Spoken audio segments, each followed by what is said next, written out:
สนับสนุนโดยยาแคปซูลขมิ้นชันอุ้ยอันบรรเทาการท้องอืดท้องเฟ้อ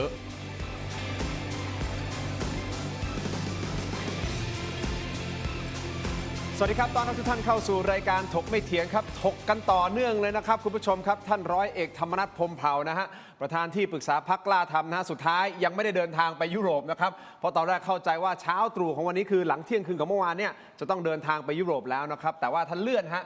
ก็เข้าใจว่าเลื่อนเพราะว่าวันนี้มีการประชุมของพรรคอีกทีหนึ่งและเลื่อนมาเป็นการเดินทางในค่ำคืนนี้ส่วนท่านจะเดินทางจริงหรือไม่ก็ต้องติดตามกันต่อไปนะครับแต่มีนัยสำคัญว่าทำไมท่านถึงไม่ได้เดินทางไปก็คงจะต้องประชุมเครียดประชุมหนักแหละครับอย่างที่เราติดตามข่าวสารกันนะครับคุณผู้ชมก็คงจะเข้าใจดีนะว่าพรรคภูมิใจไทยกับพรรคกล้าทำนะครับก็ถ้าจะให้เปรียบนะเปรียบแบบสามีภรรยาที่อยู่กันมานานอาจจะมีการงอนกันในบางโอกาสนะครับก็มีการแบบว่านี่เธอยังไงฉันก็เล่นตัวนู่นนี่นั่นสุดท้ายนะฮะไอการเล่นตัวครั้งนี้สิครับมันจะเป็นประเด็นสำคัญเพื่อไทยเข้ามาอยู่ในสมการฮะพรรคเพื่อไทยเข้ามาอยู่ในสมการว่าถ้าสองคนนี้เล่นตัวกันมากนะจริงๆเนี่ยพรรคเพื่อไทยก็เปรียบเสมือนอีกคนหนึ่งที่เข้ามาแล้วบอกว่างั้นกล้าทำก็ไม่ต้องอยู่แล้วกันขอให้เพื่อไทยได้อยู่กับตรงนี้อยู่กับภูมิใจไทยเพื่ออะไรครับเพื่อที่วันหนึ่งจะมีโอกาสกลับขึ้นมาเป็นเบอร์หนึ่งหรือไม่อันนี้คือผมพูดเอาเองนะฮะที่ผมเข้าใจว่าพรรคเพื่อไทยน่าจะออกมาในมุมนี้หรือไม่และนักวิชาการหลายท่านก็มีความคิดคล้ายๆแบบนี้เหมือนกันนะครับคุณผู้ชมซึ่งวันนี้เองตกลงสรุปสุดท้ายสุดเนี่ยเพื่อไทยไม่ต้องการพรรคกล้าทำให้เข้ามาร่วมรัฐบาลใช่หรือไม่ประเด็นที่หนึ่งประเด็นที่สองพรรคกล้าทำเองบอกเลยนะฮะไม่มีเงื่อนไขเข้ามาร่วมได้โดยที่ไม่มีเงื่อนไขไม่ขอตำแหน่งใดๆทั้งสิ้นและสุดท้ายจะได้ร่วมรัฐบาลหรือไม่ร้อยเอกธรรมนัสไม่ต้องมีตำแหน่งใดทั้งสิ้นเพราะเสี่ยงกลัวในประเด็นต่างๆนะครับเรื่องของนะฮะความสง่างามอะไรก็แล้วแต่คุณผู้ชมที่ได้ติดตามข่าวสารกันไปนะครับแต่วันนี้จะมาพูดคุยกับบุคคลท่านหนึ่งที่ผมรอเขามาออกรายการผมนานมากแล้วนะครับวันนี้ก็ให้เกียรติมาแล้วนะครับท่านเป็นผู้อำนวยการครอบครัวเพื่อไทยและผู้ช่วยหาเสียงพรรคเพื่อไทยคุณณัฐวุฒิ สายเกลือครับสวัสดีครับคุณณัฐวุฒิครับส่วนซ้ายมือของผมนะครับอาจารย์คณะรัฐศาสตร์มหาวิทยาลัยสุโขทัยธรรมธิราชนะครับรองศาสตราจารย์ดร.ยุทธพรอิสระชัยครับสวัสดีครับอาจารย์ครับขอบคุณทั้งสองท่านที่ให้เกียรติรายการถกไม่เถียงนะครับมีคนว่ากันว่านะครับพี่เต้นขอบคุณก่อนนะฮะที่ให้เกียรตินะฮะมีคนว่ากันว่าบอกพรรคเพื่อไทยเนี่ยเหมือนอยากจะร่วมรัฐบาลตอนนี้เอาแบบรอวันที่อาจจะมีโอกาสแทงข้างหลังพรรคภูมิใจไทยโดยที่ไม่ต้องมีพรรคกล้าทำเข้ามานะเพราะถ้าพรรคกล้าทำเข้ามาปุ๊บเนี่ยเพื่อไทยจะเดินลำบากแล้วแต่ถ้าไม่มีพรรคกล้าทำเกมจะอยู่ที่เพื่อไทยกำหนดเรื่องเป็นอย่างนั้นจริงหรือเปล่าครับเรื่องแทงข้างหลังกันยังไม่มีมุมที่จะคิดเลยเพราะว่าที่ผ่านมาในสนามเลือกตั้งแทงกันข้างหน้าตลอดคือเรามีการวิพากษ์วิจารณ์เห็นด้วยเห็นต่างกันในทั้งเรื่องนโยบายทั้งในเรื่องประเด็นทางการเมืองทั้งหลายครบถ้วนแล้วเมื่อประชาชนเขาตัดสินใจผลการเลือกตั้งออกมาแบบนี้พรรคเพื่อไทยก็ยืนอยู่บนจุดที่ได้ประกาศไว้กับพี่น้องประชาชนในสนามเลือกตั้งนั่นแหละครับว่าถ้าเราเป็นที่หนึ่งอาจารย์เชนเป็นนายกแน่นอนว่าเด็ดตีนขาดไม่ยกมือให้ใครทั้งสิ้นในกรณีเป็นอันดับหนึ่งนโยบายหลักของพรรคก็จะต้องเป็นนโยบายของรัฐบาลทีนี้ผลจริงๆคือที่สามเรามีคะแนนตามหลังพรรคที่หนึ่งอยู่มากพอสมควรในคราวนี้เราก็พูดไว้ตอนหาเสียงว่าไม่มีเงื่อนไขพร้อมที่จะร่วมงานกับทุกพรรคแต่ขอฟังเสียงประชาชนเสียก่อนเสียงประชาชนออกมาแบบนี้แล้วพรรคภูมิใจไทยเขาติดต่อมาชวนเข้าร่วมรัฐบาลก็เป็นการแถลงข่าวร่วมกันในวันนั้นหลังจากวันนั้นยังไม่ได้มีการหารืออะไรเพิ่มเพื่อไทยก็ยังนิ่งอยู่กับที่แล้วก็มันเป็นประเด็นเรื่องบัตรเลือกตั้งเรื่องความชอบธรรมในการจัดการเลือกตั้งอันนี้เราติดตามอยู่ฝ่ายกฎหมายก็กำลังรวบรวมหลักฐานนะครับผู้สมัครต่างๆที่มีความไม่ชอบธรรมไม่ชอบมาพากลเกิดขึ้นก็ส่งหลักฐานมาที่พรรคก็ดำเนินการไปส่วนเรื่องการจัดตั้งรัฐบาลโดยหลักเนี่ยมันเป็นวาระของพรรคอันดับหนึ่งวันนี้ถ้าเขาจะมีการเจรจามีการพูดคุยกับพรรคอื่นๆโดยเฉพาะยิ่งพรรคกล้าทำก็ให้เป็นเรื่องของแต่ละพรรคไปเพื่อไทยจะรอดูจนถึงจุดที่มันจะต้องมีการมาพูดคุยให้คืบหน้าไปอีกขั้นว่าตกลงเนี่ยจะจับมือร่วมรัฐบาลกันชัดเจนแน่นอนจะมีกี่พรรคจะมีกระทรวงใดบ้างที่จะต้องช่วยกันบริหารแสดงว่าเรื่องของกระทรวงยังไม่มีการพูดคุยตั้งแต่วันนั้นแหละฮะที่อาจารย์เชนไปจับมือกับคุณอนุทินเนี่ยไม่มีการตกลงกระทรวงประมาณนี้นะทางเพื่อไทยจะได้กระทรวง1 2 3 4ยังไม่มีการพูดคุยกันครับผม แล้วก็หลังจากวันนั้นเนี่ยก็ยังไม่ได้มีการติดต่อหารืออะไรกันอีกระหว่าง2 พรรคครับ โทษนะครับผมดูจากอากัปกิริยาแล้วก็ภาษากายของอาจารย์เชนในวันที่จับมือคุณอนุทิน ครับ ผมถามแบบคุณเต้นแบบตรงๆเลยอาจารย์เชนเหมือนฝืนหรือเปล่าในวันนั้นในการที่จะไปพบคุณอนุทิน แน่นอนว่าในสนามเลือกตั้งเนี่ย ครับ นะครับมันยืนอยู่ฝ่ายตรงข้ามกันเนี่ยเห็นชัด เพราะว่าพรรคเพื่อไทยยืนอยู่ในจุดของฝ่ายค้าน ครับ ภูมิใจไทยเป็นแกนนำรัฐบาล ครับ การที่จะประกาศร่วมมือกันทันที หลายคนก็ต้องคิดกันหลายรอบหน่อย เพียงแต่ว่าอาจารย์เชนเนี่ยได้ประกาศกับทั้งทีมในพรรคว่าสถานการณ์ใด ๆ ก็ตาม ท่านพร้อมที่จะยืนหยัดแล้วก็ร่วมด้วย เมื่อได้รับการติดต่อมาแล้วในพรรคเห็นตรงกันว่าตาเดินเรามีไม่มาก ดังนั้นตัดสินใจเข้าร่วมรัฐบาล โดยกลไกของระบบรัฐสภา อาจารย์เชนก็ไปด้วย ผมมาให้สัมภาษณ์ช่องเนี้ยวันก่อนรายการ ครับ คุณอ๊อฟเนี่ย ครับ คุณอ๊อฟก็ตั้งข้อสังเกตคล้ายๆคุณทินเนี่ยนะครับ ผมบอกว่าจริงๆเนี่ยมันเป็นความใหม่ของอาจารย์เชนนะนี่เป็นครั้งแรกที่อาจารย์เชนปรากฏตัวในวาระของการเจรจาหารือจัดตั้งรัฐบาล แล้วบทบาทบนเวทีในการแถลงข่าวแถลงเสร็จจะลุกขึ้นยืนต่างคนต่างไปจับมือกันก่อนชูมือหรือไม่หันหน้าไปกล้องไหน มันไม่มีการนัดมันมีการเตรียม ก็เลยเห็นการสะกิดกันไปสะกิดกันมา อาจารย์เชนก็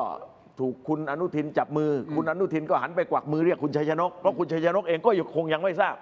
ว่าซีนหลังจากแถลงข่าวนั่นคืออะไร มันเป็นแบบนั้นมากกว่า วันนี้หลังจากที่มีการแถลงข่าวว่าพร้อมที่จะให้พรรคอันดับหนึ่งเขาเป็นแกนนำรัฐบาลพรรคเพื่อไทยก็ไม่ได้มีความเห็นแตกต่างกันในเรื่องนี้ ครับ พร้อมที่จะเดินหน้าถ้ามีข้อสรุปร่วมกัน คำถามที่ผมจะถามคุณเต้น ครับ นัทวุฒิสายเกลือก็คือ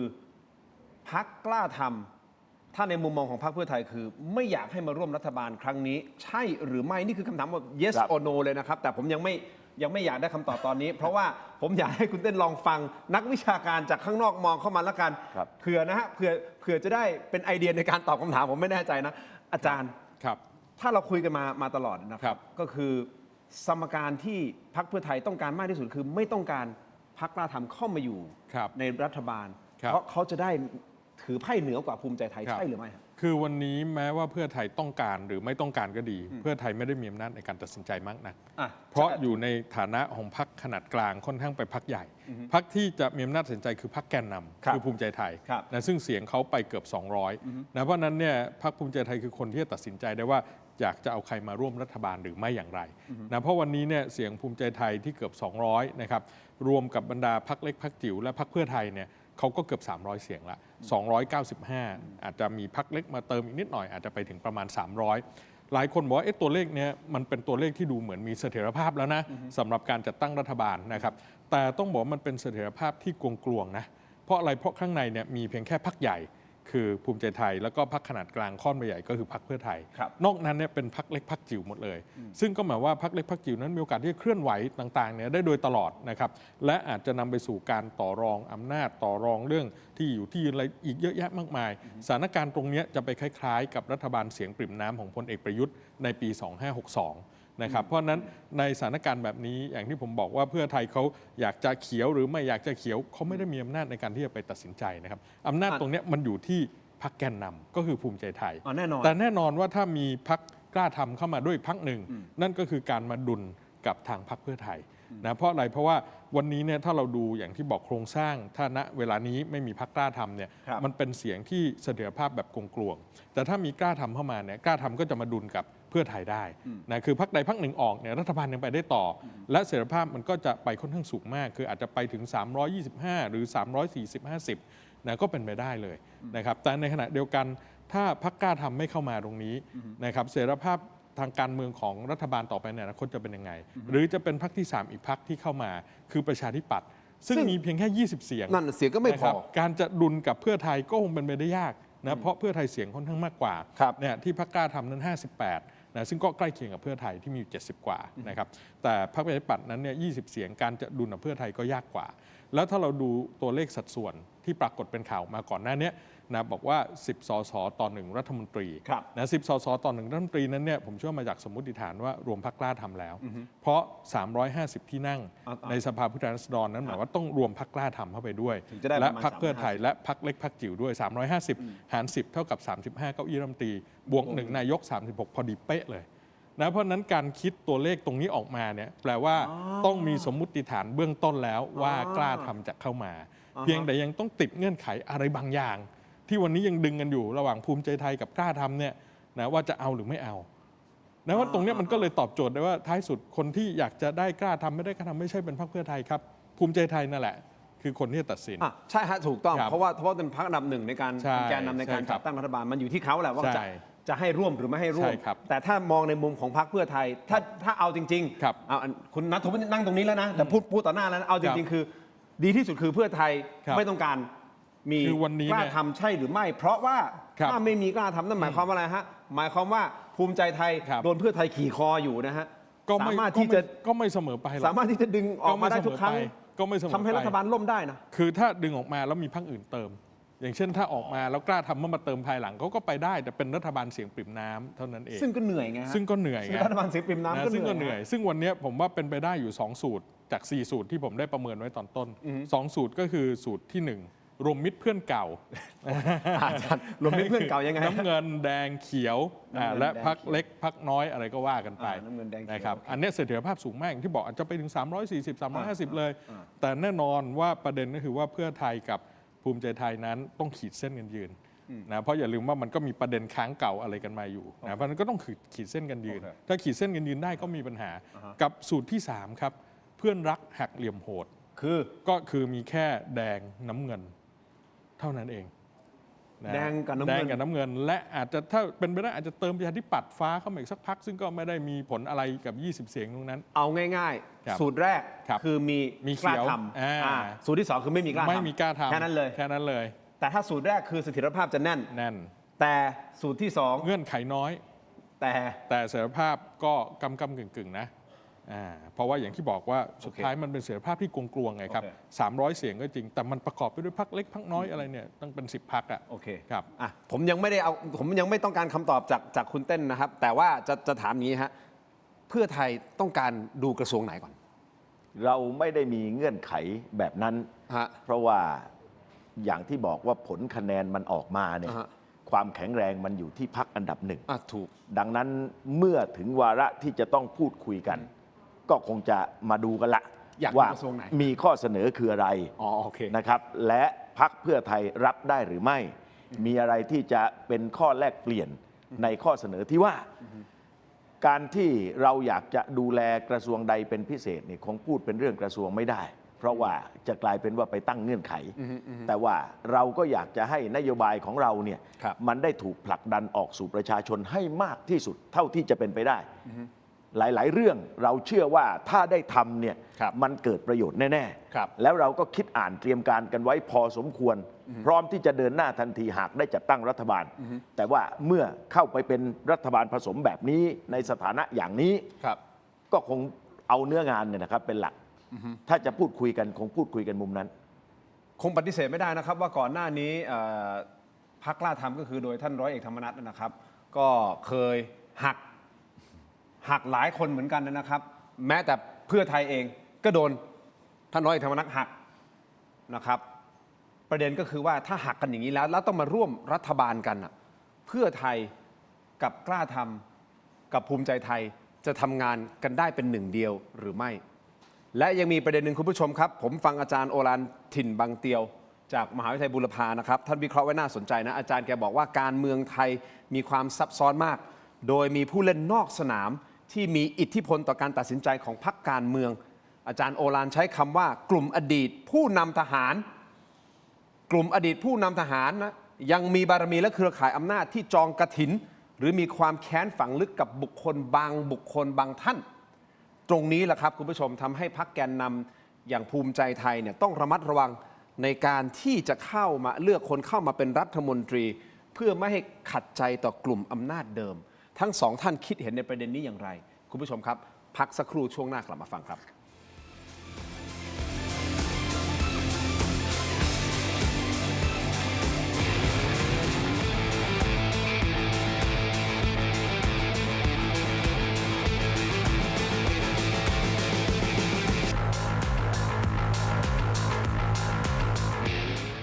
นับสนุนโดยยาท่าน้ำขาวหานคู่ 49 บาทฝาสีฟ้ามีตัวยาฟีนิลซาลิซิเลตไอเฮิร์บชูการ์ฟรีชุ่มคอมีสารสกัดสมุนไพร 4 ชนิด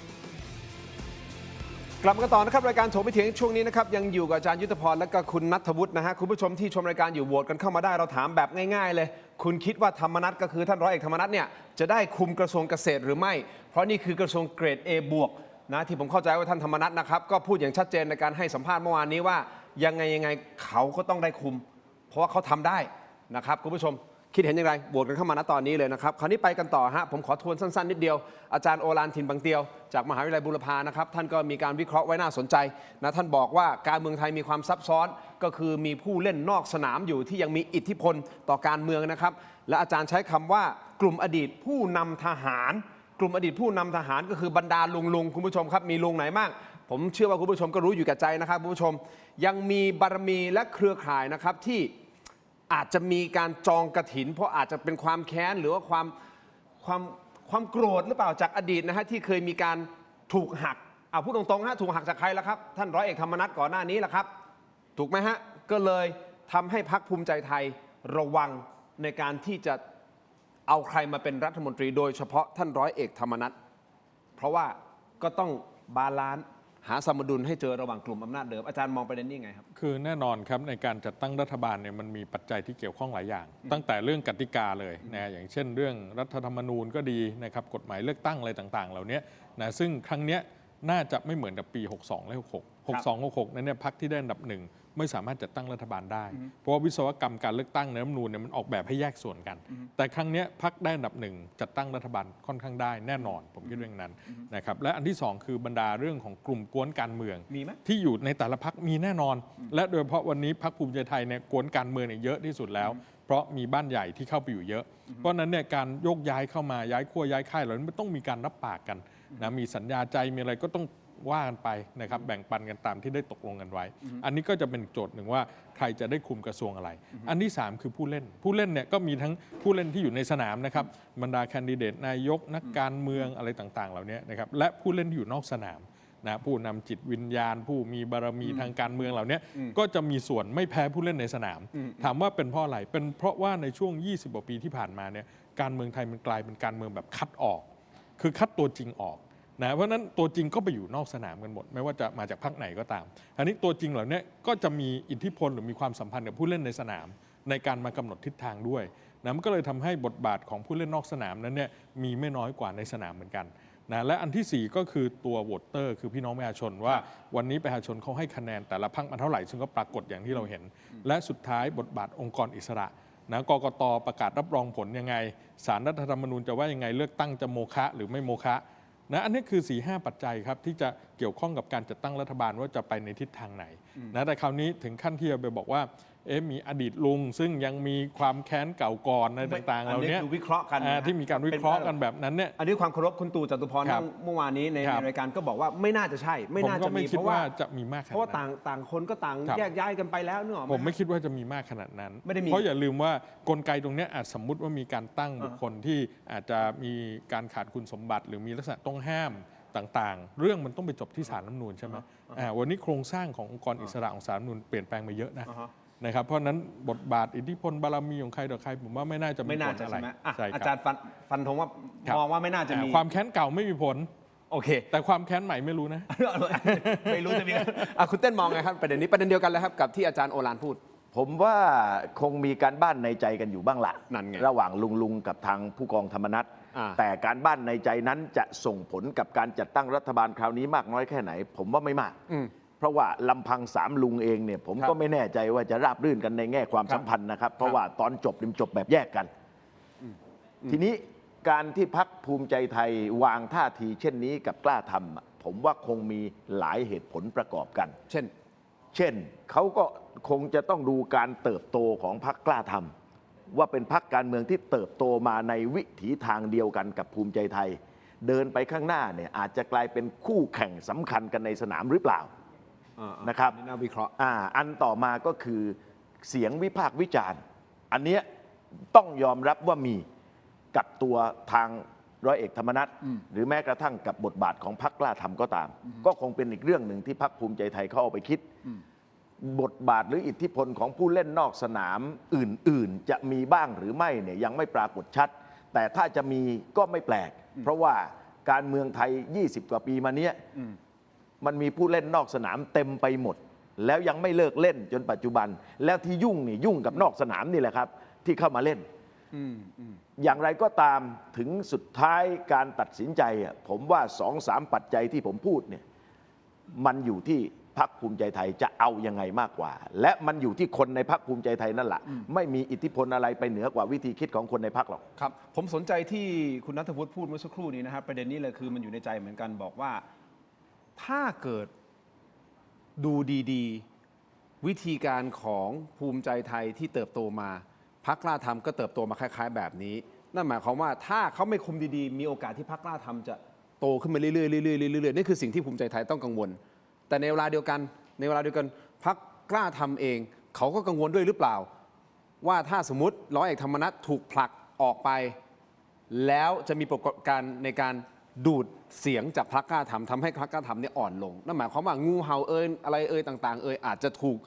เขาไปทำยังไงมาในอดีตหรือเปล่าผมไม่รู้นะแต่เขาอาจจะกลัวเรื่องนี้หรือเปล่าที่เขาอาจจะโดนดูดออกไปด้วยเป็นไปได้ไหมให้คุณธรรมนัสกลัวเรื่องนี้แล้วคือทุกพรรคยืนอยู่ในสถานการณ์เดียวกันหมด คือคลื่นลมมันแรงมาก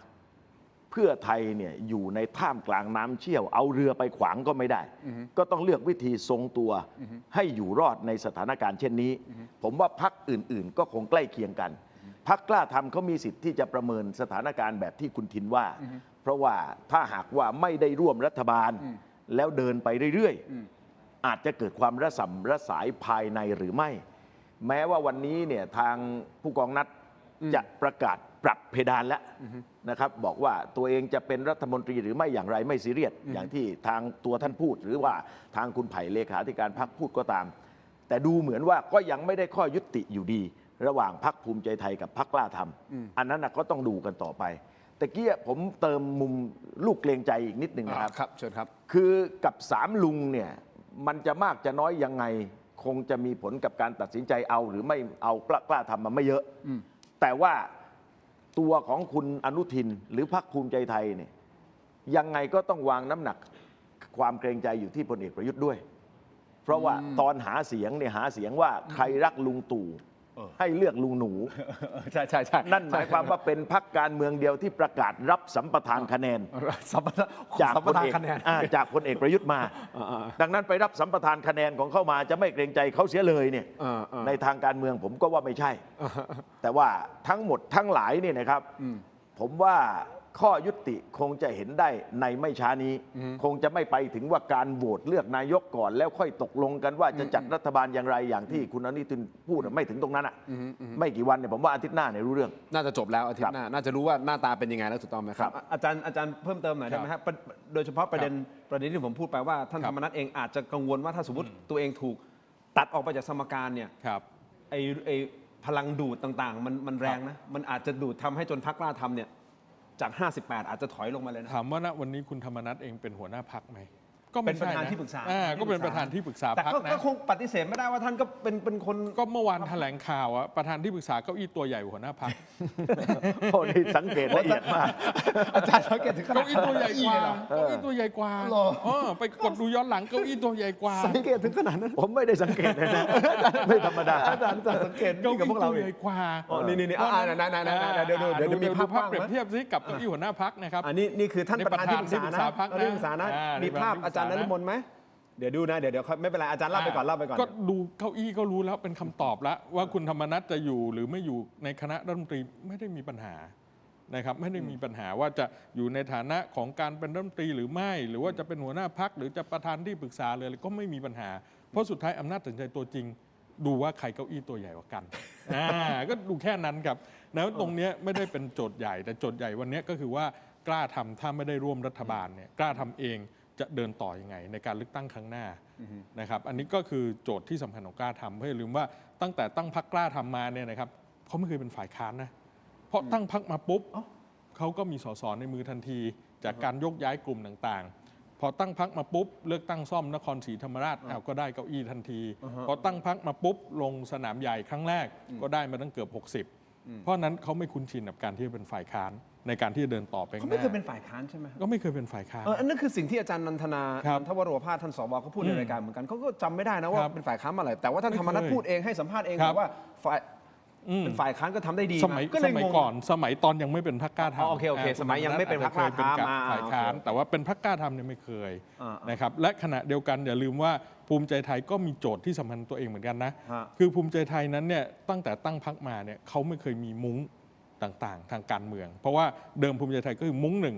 ในพรรคพลังประชาชนนะครับแล้วแตกตัวออกมาเป็นพรรคภูมิใจไทยหลังนั้นเขาก็ไม่เคยมีมุ้งครั้งเนี้ยที่ชัดเจนว่ามีมุ้งทางการเมืองก็ไปดึงเอากลุ่ม บ้านใหญ่หลายบ้าน หลายบ้านกลุ่ม หลายบ้านมาก รวมไทยสร้างชาติ กลุ่มชาติไทยพัฒนา ฮะ อะไรต่างๆ แล้วก็ต้องบริหารจัดการทางการเมืองเหล่านี้อย่างไรนะผมเห็นตรงกับคุณธนวุฒิเมื่อสักครู่นะครับที่บอกว่าแล้ววันเนี้ยสัมปทานคะแนนเสียงมาเนี่ยนะครับเลือกลุงตู่ขอให้ลุงหนูได้ไหมแล้วกลุ่มรวมไทยสร้างชาติมาอยู่ตั้งเท่าไหร่นะครับเป็นสสเขตเท่าไหร่ บัญชีรายชื่อที่ได้คะแนนมาอีกเท่าไหร่แล้วอันเนี้ยก็อาจจะเป็นอีกโจทย์หนึ่งนะที่แม้ว่าวันนี้เราอาจจะมองเฉพาะว่าการต่อรองกับบรรดาพรรคร่วมต่างๆ แต่ภายในพรรคภูมิใจไทยเอง ก็มีโจทย์เรื่องของกลุ่ม หรือกวนการเมืองต่างๆ เหล่านี้อยู่ด้วยเช่นเดียวกัน อาจารย์ ครับ เดี๋ยวผมจะถามคำถามเดียวไปที่คุณเต้นนะครับ ครับ อาจารย์คิดว่าคุณธรรมนัฐจะได้คุมกระทรวงเกษตรไหมฮะอย่างที่เขาต้องการ สำหรับ เพราะเขาพูดชัดเจนนะเวลา ครับ เขาพูดชัดเจนก็คืออผมทำ ต้องดูแลกระทรวงเกษตร ต้องผมอ่ะนี่เอาง่ายๆถ้า สำหรับ ภาษา ตัวคุณธรรมนัฐเองผมยัง 50-50 ว่าจะได้เป็นรัฐมนตรีครั้งนี้ไหม เดี๋ยวก่อนนะ อ่า อย่าเพิ่งว่ากระทรวงไหนนะ ไม่ว่ากระทรวงไหนเอา ว่าจะได้เป็นรัฐมนตรี ตัวคุณธรรมนัสก่อน หรือเปล่าก่อนนะ ผมว่ายัง 50-50 แต่สำหรับพรรคกล้าทำผมให้โอกาสมากกว่านั้น ที่จะได้อยู่ในรัฐบาลชุดนี้ มีความเป็นไปได้มากกว่านั้น มากกว่าตัวคุณธรรมนัฐแน่นอน งั้นเรายังไม่ ครับ ตัดยังไม่ไปถึงว่า ครับ จะอยู่กระทรวงไหนก่อน เอาว่าได้ร่วมรัฐบาลไหมกล้าทำได้ร่วมไหม โอเคอาจารย์นี่เดี๋ยวผมบอก ครับ ฟรีดภาพหน่อยได้ไหมฮะฟรีดภาพหน่อยดูเก้าอี้หน่อย อ่า ดูไซส์เก้าอี้ นี่คุณนัทวุฒินี่ ติดใจอยู่ ติดใจนี่ไงให้เห็นไง เห็นไหม คนไหนคือหัวหน้าพักหัวหน้าพัก ดูเก้าอี้ คืออาจารย์นฤมลพิญโยศินวัฒน์นะฮะ ครับ เนี่ยอาจารย์แหม่มนั่งอยู่เนี่ย ครับ นี่คือซ้ายมือคืออาจารย์แหม่มนะครับ ขวามือคือคุณธรรมนัฐซึ่งเป็น ครับ ประธานที่ปรึกษา ฮะ แล้วอาจารย์ แล้วหัวหน้า ก็ม พร บ ร อก ค ให้ดู เก้า เก้า อี้ตัว อี้ เล็กกว่า แล้วเก้าอี้ตัวซ้ายสุดอะว่างไว้ใครแล้วเห็นไหมจากเก้าอี้ใหญ่กลางเล็กนะซ้ายสุดนี่มีเล็กนะแต่ไม่มีใครนั่งครับ อ่ะคุณผู้ชมแน่นอน เดี๋ยวผมจะถามคุณนัทวุฒินะครับ ว่าสุดท้ายคุณคิดว่าร้อยเอกธรรมนัฐจะได้คุมกระทรวงเกษตรและสหกรณ์หรือเปล่านี่คือคำถามที่หนึ่งนะครับและยังมีประเด็นนะที่คุณศักดานพสิทธิ์ก็เป็นนักวิเคราะห์การเมืองเคยมาในรายการหลายรอบแล้วนะครับพูดไว้ในรายการหนึ่งนะฮะพูดไว้น่าสนใจเขาบอกว่าเมื่อหลายวันก่อนเนี่ยคุณธรรมนัฐพยายามต่อสายตรงหาผู้นำจิตวิญญาณของพรรคภูมิใจไทย แต่ติดต่อไปยังไงก็ติดต่อไปได้ ปลายสายไม่รับก็ไม่โทรกลับด้วย ซึ่งอันเนี้ยมันเป็นสัญญาณที่ชัดเจนว่า ประตูการเจรจาเรื่องของเก้าอี้ต่างๆตำแหน่งต่างๆ อาจจะถูกปิดไปแล้ว ใช่หรือไม่สองท่านคิดเห็นอย่างไรในประเด็นนี้ พักสักครู่ครับช่วงหน้ากลับมาติดตามครับ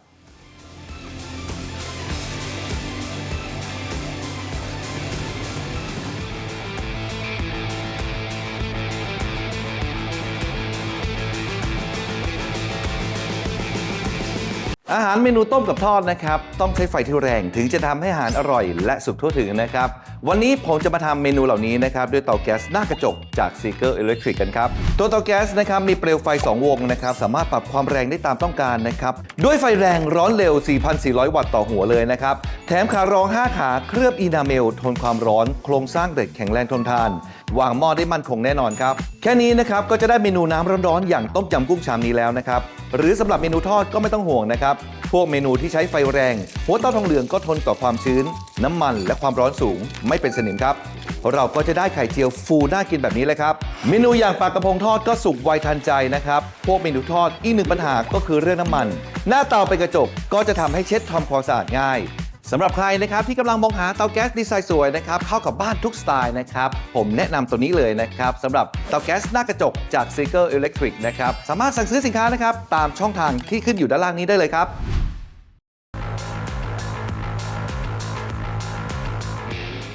สนับสนุนโดย Lift Up Your Life สร้างสรรค์ความสุขให้ชีวิต Seagull Electric กลับมาต่อนะครับรายการถกไม่เถียงยังอยู่กับคุณเต้นณัฐวุฒิสายเกลือนะครับคุณผู้ชมและอาจารย์ยุทธพรอิสระชัยนะฮะคุณผู้ชมบวชให้ผมหน่อยฮะเพราะเป็นคำถามที่ผมจะถามคุณณัฐวุฒิต่อไปนี้ ก็คือคุณคิดว่าคุณธรรมนัฐ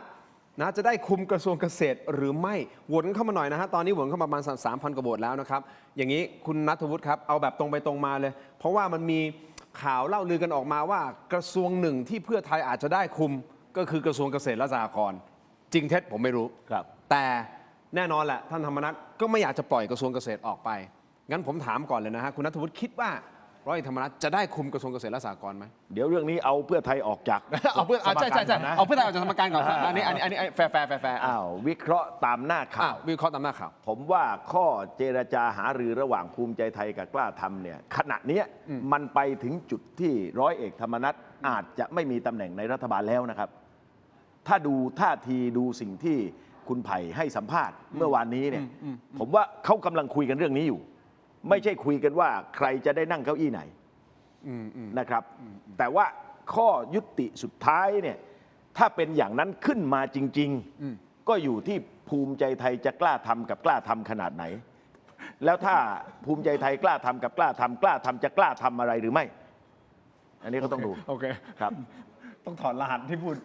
แล้วผมจะกล้าทำไหมในการถอดรหัสกล้าทำ คือในฐานะที่เรานั่งเก้าอี้ตัวเท่าๆกัน เราไม่มีใครก็อีก ก็แลกเปลี่ยนกันได้ แลกเปลี่ยนกันได้ เพียงแต่ว่าอย่างที่ผมเรียนนะครับว่าสถานการณ์ดูเหมือนเหลือเวลาอีกนาน เพราะว่ากกตมีกรอบเวลาในการรับรองที่ 60 วัน แต่สถานการณ์แบบนี้วิการยาวนานฝันจะยุ่งเหยิง ดังนั้นผมว่ามันคงจะมีข้อยุติภายในวัยๆเนี้ยไม่งั้นไปกันเรื่อยนะครับ เลือกตั้งจะโมฆะไม่โมฆะบัตรเลือกตั้งยังไงบาร์โค้ดอะไรยังไงหลายประเด็นมันมาลุมมาตุ้มกันเข้าเนี่ยมันจะทำให้การจัดตั้งรัฐบาล หรือมันจะทำให้ความเชื่อมั่นหรือเสถียรภาพทางการเมือง ซึ่งผมคิดว่าหลายๆ คนคาดหวังเนี่ยมันกระทบกระเทือนได้ ในเมื่อคุณเต้นพูดถึงเรื่องของโมฆะไม่โมฆะอันนี้เป็นอีกประเด็นหนึ่งที่เราติดตามอยู่เหมือนกันนะครับคุณผู้ชมครับอย่างที่คุณผู้ชมได้ติดตามข่าว เมื่อวานนี้ผมก็ได้พูดไปแล้วใช่ไหมฮะก็ว่ามีกูรูนะฮะทางด้านกฎหมายนะฮะไม่ว่าจะเป็นอาจารย์วิษณุนะฮะอาจารย์จรัญก็ออกมาพูดในทำนองแบบว่า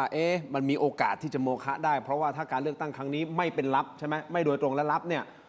มันก็มีโอกาสที่จะโมฆะได้นี่คือหนึ่งประเด็นและท่านร้อยเอกธรรมนัสเองนะคุณเต้นก็ออกมาพูดในทำนองนั้นก็คือไม่ได้ติดขัด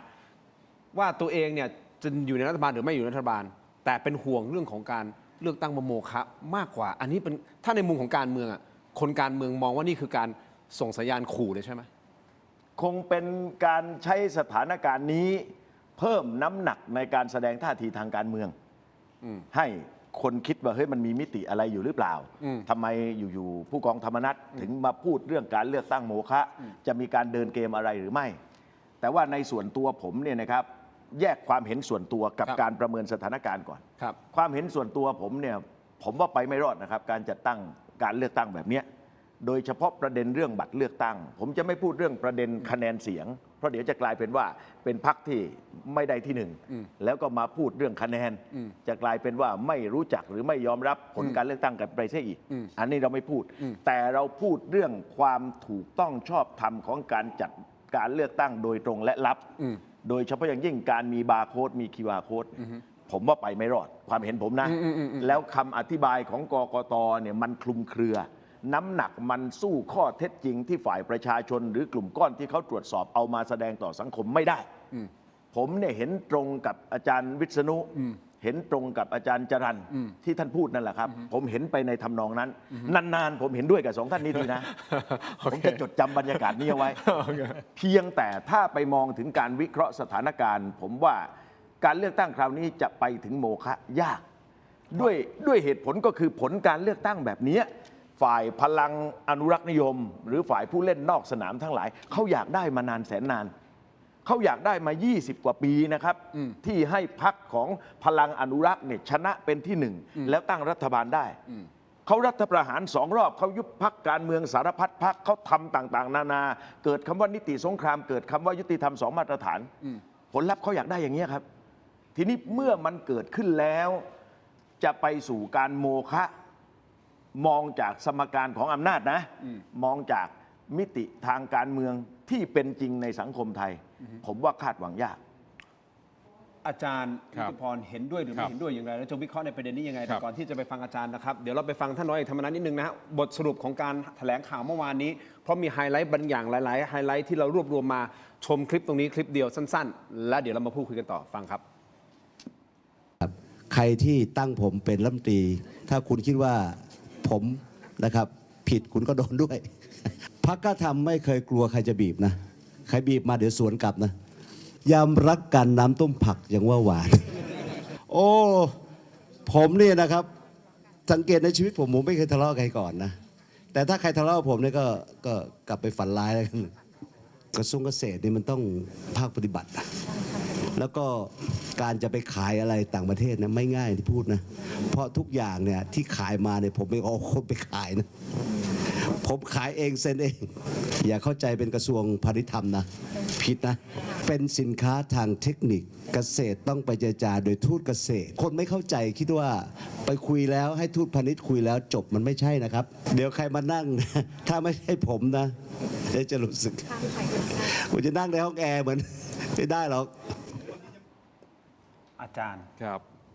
นี่ อืม ส่งสัญญาณชัดเจนกระทรวงเกษตร คือ ยั เมื่อ ไง วาน ก็ต้องเป็ เนี่ น ย เขา คุณธรรมนัฐบอกว่าที่ออกมาพูดเนี่ย อ่า ไม่ได้ส่งสัญญาณอะไรทั้งนั้น อ่า แต่แต่ละเม็ดแต่ละดอกเนี่ย อ่ามั มันมีนัยยะการเมืองทุกอันนะครับ ครับ นัยยะหลายนัยยะเหลย หลายนัยยะเหลยเกิน ลีลาในทางการเมืองไม่ธรรมดานะครับ นี่ร้อยเอกธรรมนัฐนะฮะคุณ ใช่ครับ เต้นนึกว่านี่ร้อยเอกธรรมนัฐนะครับ มือประสาน10 ทิศนะก่อนหน้านี้ฉายาของท่านถูกต้องไหมฮะ ใช่ครับ หมายความว่าสามารถที่จะประสาน ครับ รอยร้าวต่างๆ สามารถประสานเอางี้ดีกว่ามือประสาน10 ทิศอะ เรียกว่าเพื่อนทุกพักรักทุกคน แต่ประเด็นคือ ครั ทำ บ ไมโทรหาผู้นำจิตวิญญาณของภาคภูมิใจไทยแล้วมาติดต่อยากเหลือเกิน ครับ ในครั้งนี้มันสะท้อนอะไรฮะอาจาร แบต ย์ หมดหรือเปล่า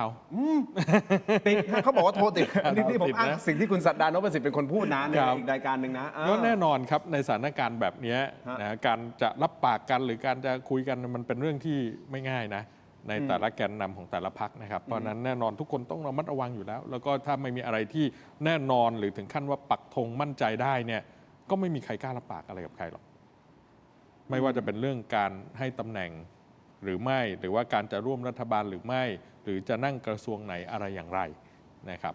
แต่ถ้าสิ่งที่คุณศักดาพูดแล้วเป็นจริงอย่างที่ท่านพูดนะครับเพราะผม ครับ บอกว่าท่านก็ได้ข่าววงในมาว่าท่านร้อยเอกธรรมนัฐพยายามจะโทรหาผู้นำจิตวิญญาณแล้วโทรแล้วก็ไม่มีการตอบรับเนี่ย ครับ อันนี้มันส่งสัญญาณชัดเจนว่าผมไม่ต้องการคุยใช่หรือไม่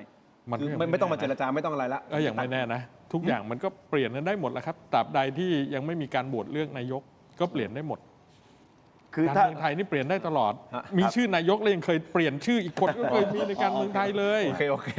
การเมืองแบบไทยสไตล์ ไทยสไตล์ ยังไงคุณนัทวุฒิเชิญ คือถ้าดู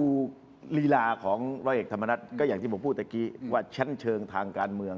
กับสิ่งที่พูดกับภาษากายที่แสดงออกเนี่ยไม่ธรรมดา อาการเนี่ยเก็บครบประเด็นก็เก็บเกลี้ยงเหมือนกัน พูดมาแต่ละอันเนี่ยอย่างที่อาจารย์ยุทธพรบอกนะครับ เพียงแต่ถ้ามองลึกลงไปถ้าประเมินสถานการณ์จากบทแถลงข่าวเมื่อวาน นั่นหมายความว่ามันถึงยกท้ายๆแล้วนะครับ นั่นหมายความว่าผมว่าพรรคกล้าทำก็ประเมินว่าโอกาสที่จะได้คุมกระทรวงเกษตร หรือแม้กระทั่งโอกาสที่จะได้ร่วมรัฐบาลเนี่ยมันยืนอยู่บนความไม่แน่นอนอย่างยิ่งร้อยเอกธรรมนัฐจึงเลือกตีไพ่ใบใหญ่นี่เขาเรียกว่าตีไพ่แต้มสูงทั้งนั้นนะครับ อ่าฮะ เอาใครตั้งผมมาถ้าผมผิด อ่ะ คุณผิดด้วยนะครับ เอาใครเล่นงานผมแล้วก็จะโดนอะไรก็ว่าไป ฝันร้ายเลยนะฝันร้ายเลยนะ อ ถ้า ย่างเงี้ย คุณ นะครับ หรือแม้กระทั่งห่วงใยว่าการเลือกตั้งมันจะเป็นโมฆะก็ตาม คือถ้าการเจรจาการหารือมันเป็นไปด้วยความราบรื่น มันเห็นอนาคตเป็นภาพเดียวกันเนี่ยไพ่แบบเนี้ยเขายังไม่ตี แต่ตีไพ่แบบเนี้ยมันอธิบายว่ามันยังคุยกันยากอยู่ ถ้าเป็นอย่างนั้นแล้วสุดท้ายสุดเนี่ยเอาพักไม่เอาคนสมมตินะสมม ครั ติ บ ผมไม่รู้จะเป็นยังไงนะ แต่ผมมองไปข้างหน้านะว่าถ้าสมมติเกิดเอาละยังไงเราก็ต้องมีพักกล้าทำอยู่กับเรา เพื่อเสถียรภาพของรัฐบาล ถ้าคิดอย่างนี้ แต่ไม่เอาร้อยเอกธรรมนัฐ ครับ ไม่เอาตัวบุคคลแต่เอาพัก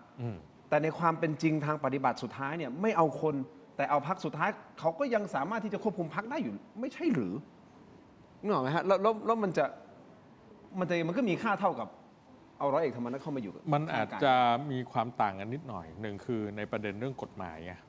นะครับการที่จะมีความเสี่ยงต่อเรื่องนิติ อ๋อ สงคราม อ๋อ นะแม้ว่าวันนี้คุณธรรมนัฐจะออกมาบอกว่าเขาเป็นรัฐมนตรีมาตั้งกี่ครั้งกี่หนแล้ว เพราะฉะนั้นเนี่ยถ้าจะผิดจะถูกก็ต้องว่ากันย้อนหลังด้วยนะแต่มันก็ไม่ได้เป็นเครื่องยืนยันนะว่าหลังจากนั้นเนี่ยถ้ามีการตั้งคุณธรรมนัฐแล้วจะไม่มีใครที่ไปร้องในประเด็นนี้อีกนะหรือคำวินิจฉัยต่างๆศาลจะว่ายังไงไม่มีใครยืนยันได้ เพราะฉะนั้นการที่อยู่เบื้องหลังก็ปลอดจากเงื่อนไขนี้ไป1ประเด็นละซึ่งอันนี้เป็นเงื่อนไขที่สำคัญด้วยนะครับและเนี่ยเดียวกันในแง่ของภาพลักษณ์นะครับที่อาจจะถูกวิพากษ์วิจารณ์ถูกตั้งคำถามมันก็อาจจะน้อยลงไปนะครับแม้ว่าคุณทินจะบอกว่าสุดท้ายก็เขาก็อยู่เบื้องหลังได้อะไรก็ตามแต่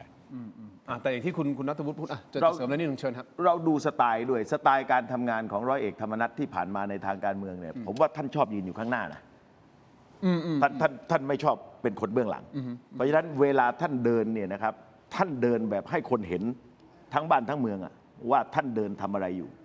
มันจึงมีคำพูดว่าเวลาท่านเดินแต่ละแต้มเนี่ยไม่ธรรมดาหรอก เพราะฉะนั้นเมื่อสไตล์การทำงานเป็นแบบนี้เนี่ยผมก็คิดว่าความประสงค์ทางการเมืองเนี่ยท่านก็อยากจะนั่งคุมกระทรวงสำคัญด้วยตัวเองนั่นแหละ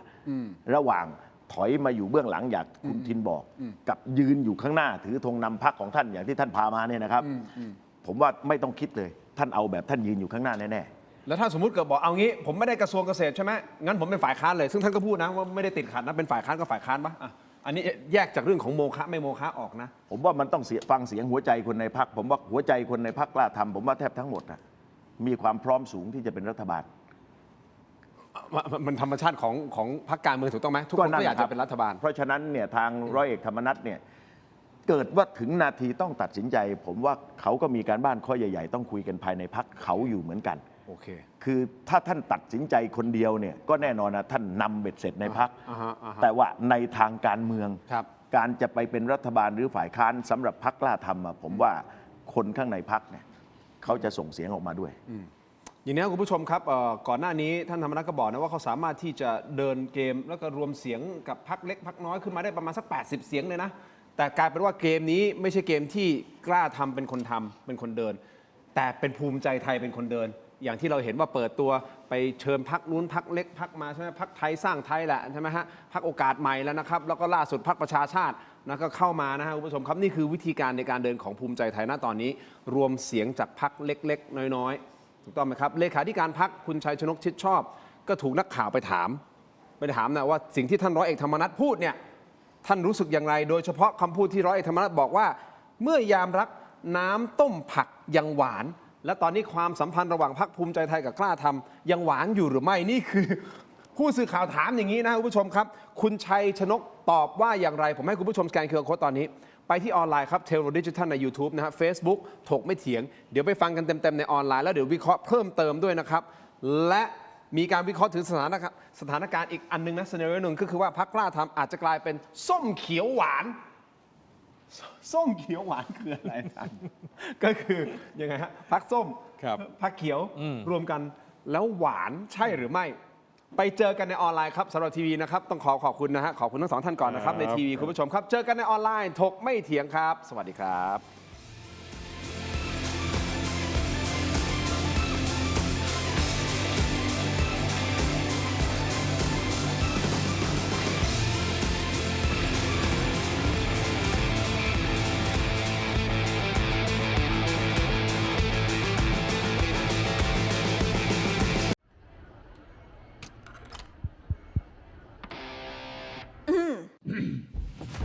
ไมบาซิน OTC รสส้มและรสมะนาว ยาอมบรรเทาอาการเจ็บคอ ช่วยระงับเชื้อในปากและลำคอ จากเกรเตอร์ฟาร์มาตรวจอ่านคำเตือนในฉลากก่อนใช้ยา อยากมีบ้าน นึกถึงแอปบ้านบายแจมมีซับให้เลือกมากกว่า 5,000 รายการ ดาวน์โหลดได้แล้ววันนี้ ทั้งระบบ iOS และ Android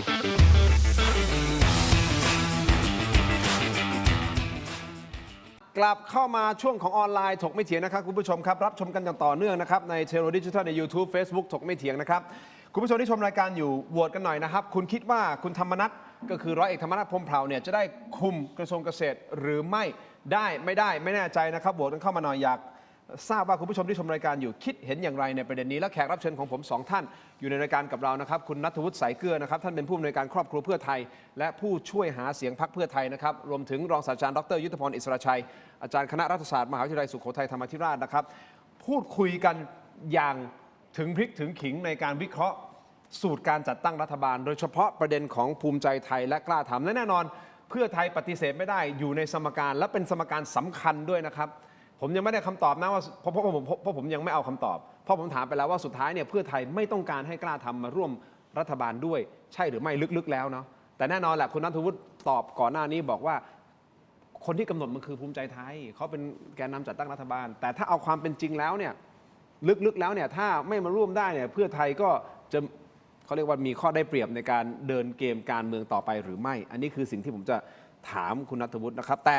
เราไปต่อกันนะอาจารย์นิติพรคุณณัฐวุฒิครับก็คือประเด็นของคุณชัยชนกชิดชอบนะฮะก็มีการไปถามผู้สื่อข่าวก็ไปถามแหละวันนี้เองนะคุณชัยชนกชิดชอบก็ต้อนรับนะครับพรรคประชาชาติครับโดยมีว่าที่สสจากพรรคประชาชาตินะฮะมาร่วมเปิดตัวนะฮะอีก 4 ท่านซึ่งที่สังเกตในครั้งนี้คือไม่มีคุณทวีสอดส่องซึ่งเป็นหัวหน้าพรรคไม่ได้มาซึ่งไม่แน่ใจเหมือนกันนะครับว่ามาจากความขัดแย้งในอดีตหรือไม่อย่างไรไม่ว่าจะเป็นคดีเขากระโดงคดีหัวสวนะครับอันนี้ไม่แน่ใจแต่ที่แน่ๆคือผู้สื่อข่าวก็ไปถามคุณชัยชนกนะพี่เต้นไปถามเลยบอกว่านี่ร้อยเอกธรรมนัสเขาพูดแบบนี้ไว้บอกว่าเมื่อยามรักน้ำต้มผักยังหวานแล้วตอนนี้ความสัมพันธ์ของภูมิใจไทยกับกล้าทำยังหวานอยู่หรือไม่คุณชัยชนกตอบว่าอย่างไรฟังครับร้อยเอกธรรมนัสบอกว่าเมื่อยามรักน้ำต้มผักก็ยังหวานตอนนี้พรรคภูมิใจไทยกับพรรคกล้าทำยังหวานอยู่ไหมคะบอกว่าอะไรนะฮะ น้ำต้มผักยังหวานเมื่อยามรัก เมื่อยามรัก น้ำต้มผักก็ว่าหวานตอนนี้ยังหวานหรือว่าขมคะผมว่ากลางๆมาโดยตลอดนะครับสำหรับผมการเมืองไม่เคยหวานสำหรับผมเลยนะส่วนตัวครับกังวลไหมครับถ้าเกิดสมมติว่าในสมการที่รัฐบาลไม่มีพรรคกล้าทำแล้วตัวของพรรคภูมิใจไทยต้องเข้าไปดูกระทรวงเกษตรเนี่ยกังวลว่าอย่างอันนี้ไม่กังวลครับตอบแบบนิ่งๆไม่กังวลครับตอบแบบนิ่งๆแต่ move ที่ภูมิใจไทยเดินหน้าเชิญพรรคเล็กพรรคน้อยเพื่อที่จะมารวมเสียงเป็นรัฐบาลไอ้ move ตรงนี้ครับผมถามคุณเต้นในฐานะคนการเมืองเนี่ยมันจะทำให้การตรวจสอบรัฐบาลถ้าสมมติรวมกันได้เนี่ยมันยากขึ้นไหมตรวจสอบรัฐบาลยากขึ้นไหมเพราะว่าเสียงต่างๆเข้ามาอยู่กับเขาละในประวัติศาสตร์การเมืองไทยมันไม่มีการล้มรัฐบาลในสภาอยู่แล้วนะครับการอภิปรายไม่ไว้วางใจหรืออะไรก็ตามที่ทำกันมาเนี่ยสุดท้ายรัฐบาลเขาก็จะเอาตัวรอดจะไปลาออกกันทีหลังหรืออะไรก็ตามทีเนี่ยนะครับดังนั้นกลไกของสภาจะไปคาดหวังว่าจะเปลี่ยนแปลงทางการเมืองได้เลยในสภาไม่ใช่แต่ลำพังบทบาทของพรรคฝ่ายค้านเนี่ยผมว่ามีกี่เสียงไม่สำคัญอยู่ที่ว่าจะทำงานได้อย่างชัดเจนมีน้ำหนักแค่ไหนและที่สำคัญคือรัฐบาลจะเปิดแผลให้ถูกฝ่ายค้านให้ถูกสังคมตรวจสอบอย่างไรหรือไม่คือเสถียรภาพทางการเมืองของรัฐบาลในประเทศไทยเนี่ยไม่ได้ดูที่จำนวนเสียงในสภาแต่มันดูที่ภาวะแวดล้อมทางอำนาจ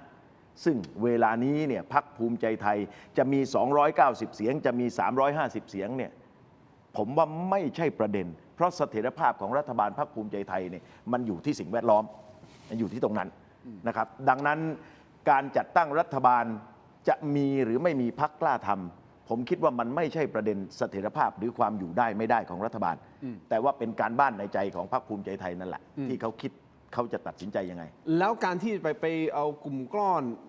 พรรคเล็กพรรคน้อยมารวมกันเนี่ยเพื่อที่จะป้องกันไม่ให้กลุ่มต่างๆเนี่ยไปสร้างกวนใหม่ๆเพื่อที่จะมาต่อรองอำนาจของภูมิใจไทยหรือเปล่าเขาอาจจะมองกันหรือเปล่าครับบอกเฮ้ยถ้าเราปล่อยให้พรรคเล็กพรรคน้อยเนี่ยไม่ได้อยู่กับเราเนี่ยสุดท้ายเขาอาจจะไปจับเป็นกลุ่มก้อนกันแล้วมาต่อรองกับเราเฮ้ยเราเหนื่อยนะก็เลยเอามาอยู่กับเราเลยมองงี้ไหมฮะก็ส่วนหนึ่งนะครับอีกส่วนหนึ่งผมก็ว่ามันเป็นเจตนาของพรรคเล็กเขาด้วยที่เขามาได้ไม่มากเมื่อเข้ามาได้ไม่มากเลือกที่จะไปร่วมกับรัฐบาลเขาอาจจะมีพื้นที่ในการทำงานมากขึ้นทั้งในภาคสนามในพื้นที่เลือกตั้งของตัวเองหรือบทบาทในเวทีส่วนกลางก็ตามผมคิดว่ามันจะเป็นแบบนั้นที่จริงอ่ะโดยการจัดตั้งรัฐบาลเนี่ยนะครับสูตรของการจัดการทางการเมืองถ้าเลือกได้นะเขาจะเลือกพรรคก้อนใหญ่ๆมารวมกันเพราะว่ามีพรรคเล็ก10พรรค15พรรคเนี่ยไม่ใช่จัดการง่ายนะมันต้องคุยกัน15คน15เรื่องแต่ว่าด้วย2เหตุผลอย่างที่คุณทินพูด1ข้ออย่างที่ผมพูด1ข้อ มันก็จะเกิดสภาพอย่างที่เห็นนี่แหละครับ และผมเชื่อว่าพรรคเล็กทั้งหลายเนี่ยถึงที่สุดพอเขาจัดตั้งรัฐบาลก็จะยกมือสนับสนุนให้มีรัฐบาลชุดนี้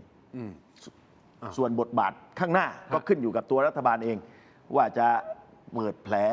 หรือจะสร้างปัญหาอะไรหรือไม่หรือจะทำงานกันต่อเนื่องราบรื่น อันนั้นก็ต้องดูกันไป ครับอาจารย์ยุทธพรคิดเห็นในประเด็นนี้ยังไงครับก็คือการรวมกลุ่มก้อนมันเท่ากับว่ารัฐบาลเป็นแบบรัฐบาลรวมอำนาจทั้งหมดเลยสิครับเบ็ดเสร็จเลยคือพรรคอยู่กันยากต่อการที่ใครจะทำอะไรได้เลย คือการรวมกลุ่มก้อนดังกล่าวเนี่ยต้องดูว่าก้อนเล็กก้อนใหญ่นะครับคือปกติแล้วเนี่ยผมเห็นตรงกับพี่เต้นเนี่ยที่บอกว่าสุดท้ายแล้วเนี่ยไม่มีใครเขาอยากได้ก้อนเล็กๆเหล่านี้เพราะมันบริหารจัดการในการเมืองยากนะและอาจจะนำไปสู่ภาวะรัฐบาลเสียงปริ่มน้ำได้ แต่ว่าถ้าด้วยเงื่อนไขและความจำเป็นเนี่ยเพราะวันนี้ตัวเลขเราเห็นได้ว่ามันมีลักษณะของ2 พรรคใหญ่2 พรรคนะครับก็คือฝั่งภูมิใจไทยฝั่งพรรคประชาชนนะแล้ว2 พรรคเนี้ยนะโดยเฉพาะพรรคประชาชนก็ประกาศชัดว่าไม่มายกมือสนับสนุนทางภูมิใจไทยเพราะนั้นก็ยิ่งทำให้บรรดาพรรคเล็กพรรคน้อยเหล่านี้เนี่ยสามารถจะกลายเป็นตัวแปรได้นะคราวนี้พอเป็นตัวแปรแบบนี้เนี่ยในแง่ของการที่ต้องจัดทัพอะไรต่างๆในเรื่องการจัดตั้งรัฐบาลเนี่ยมันก็จำเป็นที่ต้องเอาพรรคเหล่านี้เข้ามาแม้ว่าในทางทฤษฎีมันอาจจะไม่ได้ดีนักนะครับแต่ว่าก็มีความจำเป็นที่ต้องเอาพรรคเหล่านี้เข้ามาดังนั้นเสถียรภาพตรงนี้ถามว่าในช่วงต้นมีไหมผมเชื่อก็คงมีนะครับแต่ไประยะหนึ่งเนี่ยก็ไม่มั่นใจนะครับว่าด้วยสถานการณ์การเมืองต่างๆเนี่ยมันจะทำให้เสถียรภาพเหล่านี้เนี่ยปรับเปลี่ยนอะไรหรือไม่ผมแยกเป็น2 ส่วนคือเสถียรภาพของรัฐบาลกับเสถียรภาพของระบบการเมืองซึ่งมันไม่เหมือนกันเสถียรภาพรัฐบาลวันนี้ภูมิใจไทยมีเสียงเกือบ200นะครับสสส่วนใหญ่อยู่กับเขานะครับสวก็เห็นสอดคล้องทัศนคติไปคล้ายคลึงกันนะบรรดาองค์กรอิสระต่างๆก็ตั้งกันเกือบครบทั้งหมดแล้วนะครับก็มีวาระตั้ง7 ปีด้วยก็อาจจะเรียกว่าค่อมรัฐบาลนี้และอาจจะไปถึง2 รัฐบาลเพราะฉะนั้นเสถียรภาพของรัฐบาลไม่น่ากังวลแต่สิ่งที่ต้องพิจารณาอีกอันนึงคือเสถียรภาพระบบการเมืองเช่นเรื่องของเศรษฐกิจเช่นเรื่องภัยพิบัติสถานการณ์ที่จะเกิดข้างหน้าเราไม่รู้จะเกิดอะไรขึ้นนะครับถ้ามีสถานการณ์อย่างเช่นเหมือนโควิด -19 เข้ามานะหรือว่าเรื่องของไทยกัมพูชาจะเป็นยังไงหรือเรื่องของม็อบเลือกตั้ง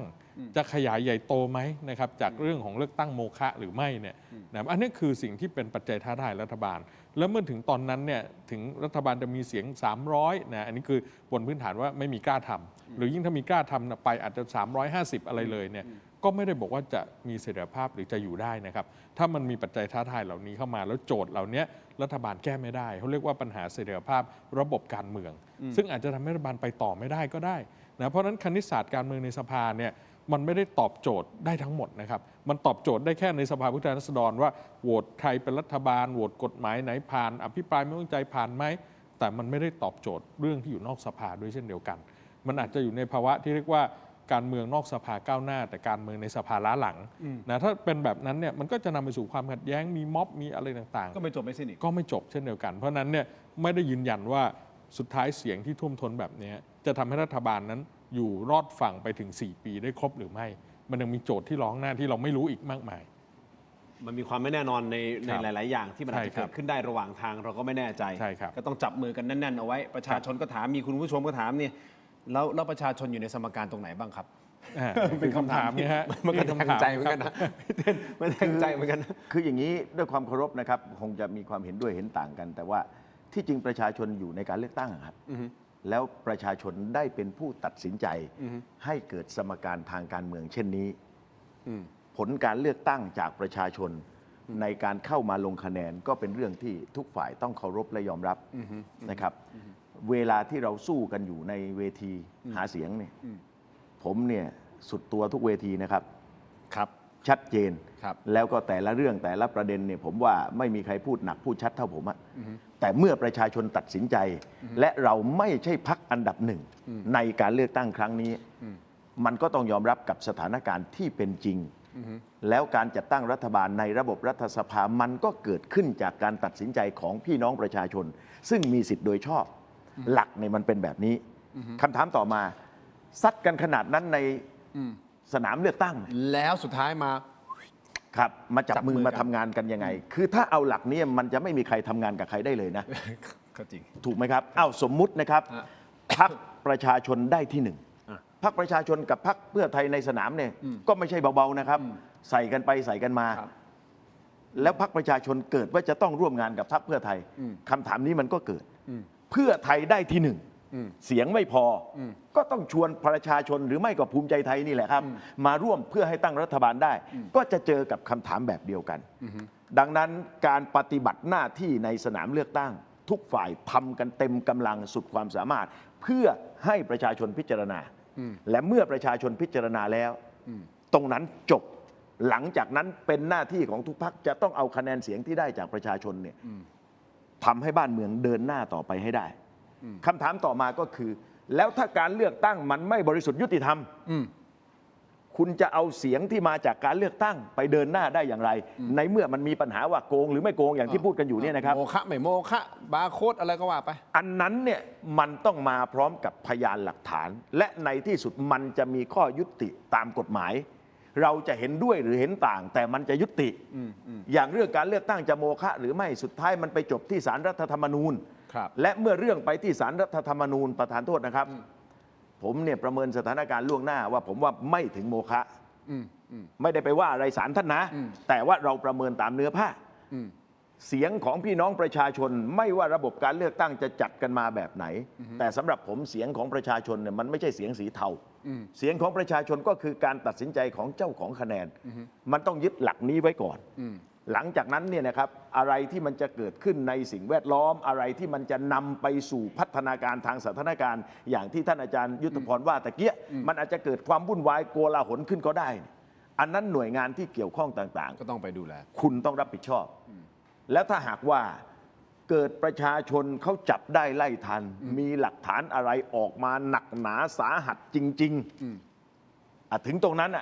ถ้ารับกันไม่อยู่รับกันไม่ไหวก็ต้องมาดูกันละครับว่าบ้านเมืองมันจะเดินหน้าไปยังไง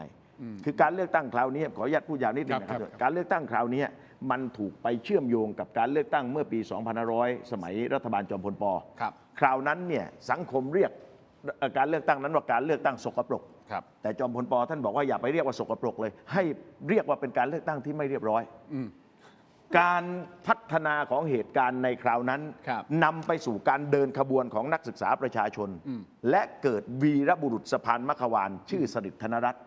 เกิดวลีสำคัญว่าพบกันใหม่เมื่อชาติต้องการ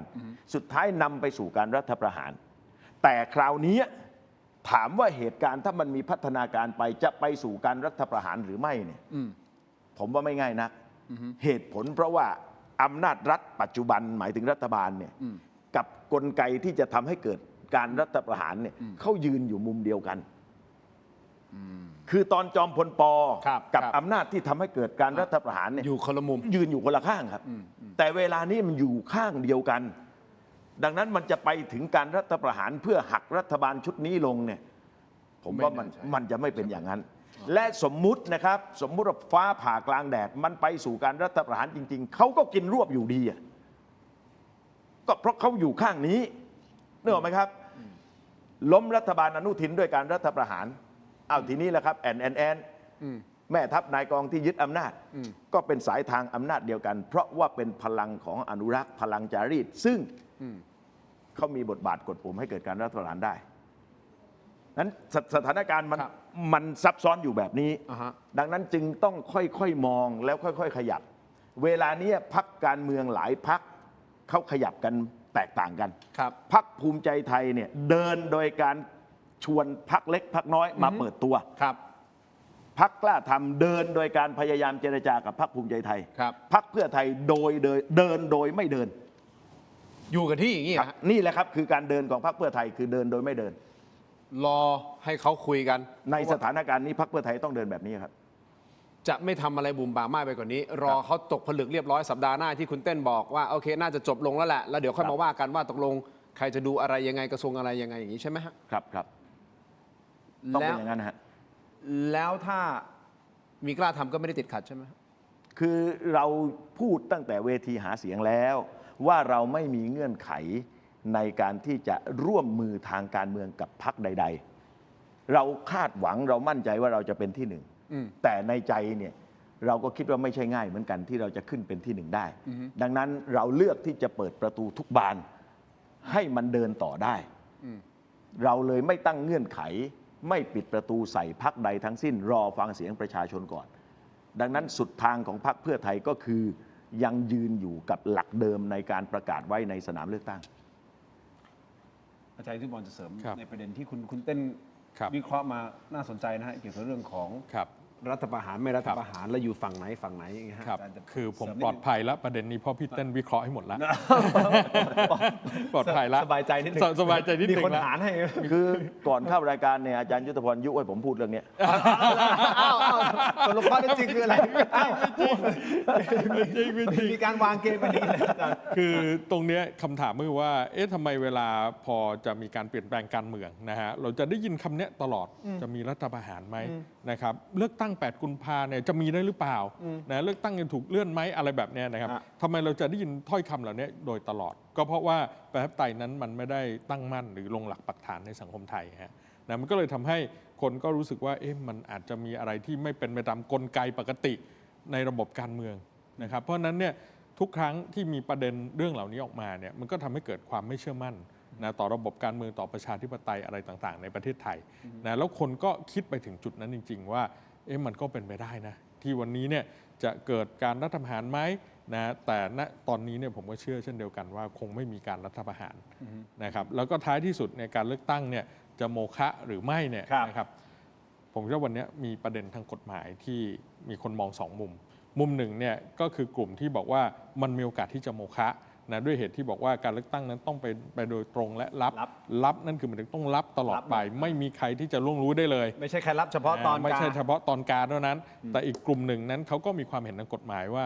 วันนี้ถ้าองค์ประกอบ 3 ส่วนเนี่ยมันยังไม่ถูกประกอบร่างนะก็เหมือนที่กต.แถลงนั่นแหละนะครับและวัตถุประสงค์ของการมีบาร์โค้ดเนี่ยก็ไม่ได้เป็นไปเพื่อต้องการจะไปล้วงความลับอะไร แต่เป็นเพื่อความปลอดภัยในการเลือกตั้ง ก็ไม่น่าจะโมฆะก็แล้วแต่ครับอันนี้เป็นความเห็นทางกฎหมายที่เห็นต่างกันได้ ครับ แต่ในความเป็นจริงถ้าเรื่องนี้ไปถึงศาลรัฐธรรมนูญแล้ว ถ้าไปถึงนั้น จะจบอย่างไร ผมเห็นคล้ายๆพี่เต้น ผมเชื่อว่าไม่โมฆะโอกาสที่จะโมฆะน้อยครับ เพราะอะไรเพราะหนึ่งก็คือว่ากกตนั้นมีกฎหมายเป็นหลังพิงนะวันนี้ระเบียบว่าด้วยการเลือกตั้งปี2006เนี่ยก็อนุญาตให้กกตนั้นเนี่ยสามารถจะทำเครื่องหมายใด ๆ ก็ได้ มีข้อหนึ่ง ลงไปในบัตรเลือกตั้งนะครับโดยที่ไม่ต้องแจ้งล่วงหน้าด้วยนะและเป็นไปเพื่อความปลอดภัยนะเพราะฉะนั้นเนี่ยสิ่งที่จะเป็นประเด็นที่กกตต้องไปสู้ก็คือว่าครั้งเนี้ยเขาทำเพื่อความปลอดภัย และไม่มีวัตถุประสงค์หรือเจตนาในการที่จะไปทำให้เกิดการล่วงรู้ความลับนี่คือข้อที่1นะข้อที่2ก็คือว่าการจะรู้ความลับนั้นเนี่ยมันจะต้องมีองค์ประกอบ3ส่วนนะครับคือต้นขั้วที่มีเลขมีลายเซ็นผู้ไปใช้สิทธิ์ตัวบัตรเลือกตั้งที่กาแล้วก็มีบาร์โค้ดและบัญชีผู้ไปใช้สิทธิ์เลือกตั้งนะครับ3ส่วนเนี่ยมันต้องประกอบร่างกันนะมันจึงจะเกิดสิ่งที่เรียกว่าวิศวกรรมย้อนกลับหรือ reverse engine เนี่ยกลับไปหาผู้กาได้ว่ากาเบอร์อะไรให้ใครยังไง backtrack ได้แต่วันนี้3ส่วนนั้นแม้ว่าจะถูกเก็บไว้ในหีบเลือกตั้งเดียวกันในแต่ละหน่วยนะแต่ยังไม่ได้ถูกเอามาประกอบร่างกัน เพราะฉะนั้นตรงนี้อาจจะเป็นเหตุที่ทำให้ศาลไม่รับคำร้องเลยก็ได้ เพราะยังไม่มีเหตุที่จะทำให้ต้องรับคำร้องนะฮะไม่มีเหตุที่ต้องพิจารณาเพราะมันยังไม่ได้มีอะไรที่ความลับรั่วไหลเกิดขึ้นไงครับตราบใดที่องค์ประกอบ3ส่วนยังไม่ประกอบร่างกัน น่าคิด ความลับยังคงมีอยู่ไงซึ่งต่างกับปี 49 ปี 49 หันคูหาแล้ว แล้วมี มีคนส่อง ได้ เห็นภาพกาช่องไหนช่องไหนแล้ว ซึ่งมีเหตุที่จะต้องวินิจฉัยแล้วไงอันนี้ยังไม่มีเหตุต้องวินิจฉัยดีไม่ดีไม่รับคำร้อง หรือรับแล้วก็อาจจะยกคำร้องก็คือการเลือกตั้งไม่โมฆะนั่นเอง ก็ต้องรอดูต่อไป อันนี้เดาใจเฉยๆ ว่าเป็นยังไง เดาคำวินิจฉัยวิเคราะห์ เรา กัน วิ ไป เคราะห์กันวิเคราะห์กัน นะครับ วิเคราะห์ได้ครับวิเคราะห์ได้ส่วนจะเป็นเช่นไร ก็ รอดูกันต่อไปนะครับ ใช่ครับ แต่ผมขออนุญาตไปที่ส้มเขียวหวานกันหน่อยคุณผู้ชมครับ เดี๋ยวขออนุญาตนะ จะเสริมนิดนึงใช่ไหม ผมขออนุญาต เชิญ ปิดประเด็นการจัดการเลือกตั้ง ปิดประเด็นเชิญครับท่านฮะ คือท่านอาจารย์เนี่ยวิเคราะห์ในมุมข้อกฎหมาย ครับ ผมนี่วิเคราะห์ในมุมข้อการเมืองเลย อ่ะ แล้วเห็นตรงกันว่าถึงที่สุดเนี่ยมันจะไม่โมฆะ อ่าฮะ ด้วยประเด็นเรื่องว่ามันเขาจะเอาอย่างเงี้ย อ่า นะครับ แต่ว่าการจัดการเลือกตั้งคราวนี้ ฮะ จะโมฆะหรือไม่ก็ตามนะ ครับ แต่ผมยืนยันความจริงเรื่องหนึ่ง ว่ากกตมีหน้าที่จัดการเลือกตั้งโดยตรงและลับ แต่ที่ทำอยู่เนี่ยโดยลับล่อๆ มีปัญหาครับ โดยรับรอ ไม่ว่า แล้วสุดท้ายมันรับมา มันลับล่อๆครับแล้วไม่ว่าศาลรัฐธรรมนูญท่านจะวินิจฉัยอย่างไรก็สุดแท้แต่ท่านนะ ครับ แต่สำหรับผมเนี่ยโดยลับล่อๆแน่ คือวันนี้เนี่ยประเด็นที่กต.แถลงเนี่ยมันคือการเอาเรื่องข้อกฎหมายนะครับมาอธิบายด้วยกันทั้งสิ้น แต่โจทย์มันไม่ได้อยู่ตรงนั้นไงคือตั้งโจทย์ถูกแต่ตอบโจทย์ผิดไงเพราะอะไรเพราะโจทย์นั้นคือเรื่องความไม่เชื่อมั่นของประชาชนนะไม่ได้อยู่ที่เรื่องว่าไม่ทำตามกฎหมาย แต่คือคนเขาไม่เชื่อมั่นว่า ไอ้องค์ประกอบ 3 ส่วนเนี้ยจะมีวันใดวันหนึ่งไหมที่จะมีใครสักคนแอบไปล่วงรู้ ถูก เรื่องความลับตรงนี้ ใช่ครับ อันนี้คือสิ่งที่ต้องชี้แจงให้เห็นแล้วต้องมีมาตรการที่ออกมาชัดเจนกว่านี้ วันนี้มาตรการในการดูแลบัตรเลือกตั้งมันมีอยู่แล้วล่ะ แต่ต้องมีความชัดเจนมากขึ้นว่าใน 2 ปีเนี่ยก่อนที่บัตรจะถูกทำลายคือบัตรเนี่ยต้องทำลายคือ 2 ปี ใช่ นะครับหลังการเลือกตั้ง ซึ่งจะต้องมีมาตรการที่ชัดเจนกว่านี้ว่าไอ้บัตรเราเนี้ยจะถูกรักษายังไง ที่ไหนยังไง ภาคประชาสังคม สื่อมวลชนจะเข้าไปร่วมตรวจสอบ เฝ้าไอ้บัตรเนี่ย2 ปีเนี่ยก่อนที่จะเอามันไปทำลายเนี่ย ฮะ แล้วประชาชนก็จะได้มั่นใจ เพราะฉะนั้นพอวันนี้กลายเป็นไปบอกเรื่องข้อกฎหมายไงก็อธิบายแบบที่ผมบอกนั่นแหละ รับรอ ก็ตอบโจทย์ถูกแต่ตั้งโจทย์ผิด คือโจทย์มันไม่อยู่เรื่องข้อกฎหมาย แต่โจทย์มันอยู่ที่ความไม่เชื่อมั่นในกระบวนการทำงานกกต และนั่นจะส่งผลต่อความชอบธรรมของการเลือกตั้ง ความชอบธรรมในการจัดตั้งรัฐบาล และความชอบธรรมในการดำเนินการต่อไปของกกตเองในอนาคตด้วย คุณผู้ชม ครับ คิดเห็นอย่างไรสามารถที่จะแสดงความคิดเห็นเข้ามาได้นะครับคุณผู้ชมครับ เอาอย่างนี้ผมขออนุญาตไปต่อ ถ้าพูดถึงกกตเดี๋ยวผมขอเสริมนิดนึงแล้วกันนะเพราะมันมีประเด็นที่ผมจะถามไหนๆก็ไหนๆพูดถึงเรื่องของกกตนะครับก็เมื่อวันพุธที่ผ่านมานะคุณผู้ชมครับอาจารย์วิษณุเครืองาม อดีตรองนายกรัฐมนตรีก็ไปบรรยายที่นิด้านะครับให้กับนักศึกษานะครับเป็นนักศึกษาหลักสูตร นักบริหารระดับสูงนะมีช่วง Q&A ใช่ไหมช่วงถามตอบนะฮะนักศึกษาถามว่าการเลือกตั้งจะเป็นโมฆะหรือไม่กรณีไปเจอบาร์โค้ดแล้วก็ QR โค้ดนะอาจารย์วิษณุให้ความเห็นเรื่องนี้โดยมองเป็น2ทางนะครับเสริมนิดนึงคุณผู้ชมฮะอันนี้เพื่อความรู้ของพวกเราด้วยนะครับผลการเลือกนะฮะผลการเลือกตั้งปี 69 ไม่รับเพราะไม่เป็นความลับตลอดไปความหมายคือกกตทำผิดและขัดต่อรัฐธรรมนูญเพราะบาร์โค้ดทำให้สามารถตรวจสอบย้อนกลับได้ว่าผู้มีสิทธิ์เลือกตั้งออกเสียงอย่างไรซึ่งถือว่าไม่เป็นไปตามรัฐธรรมนูญมาตรา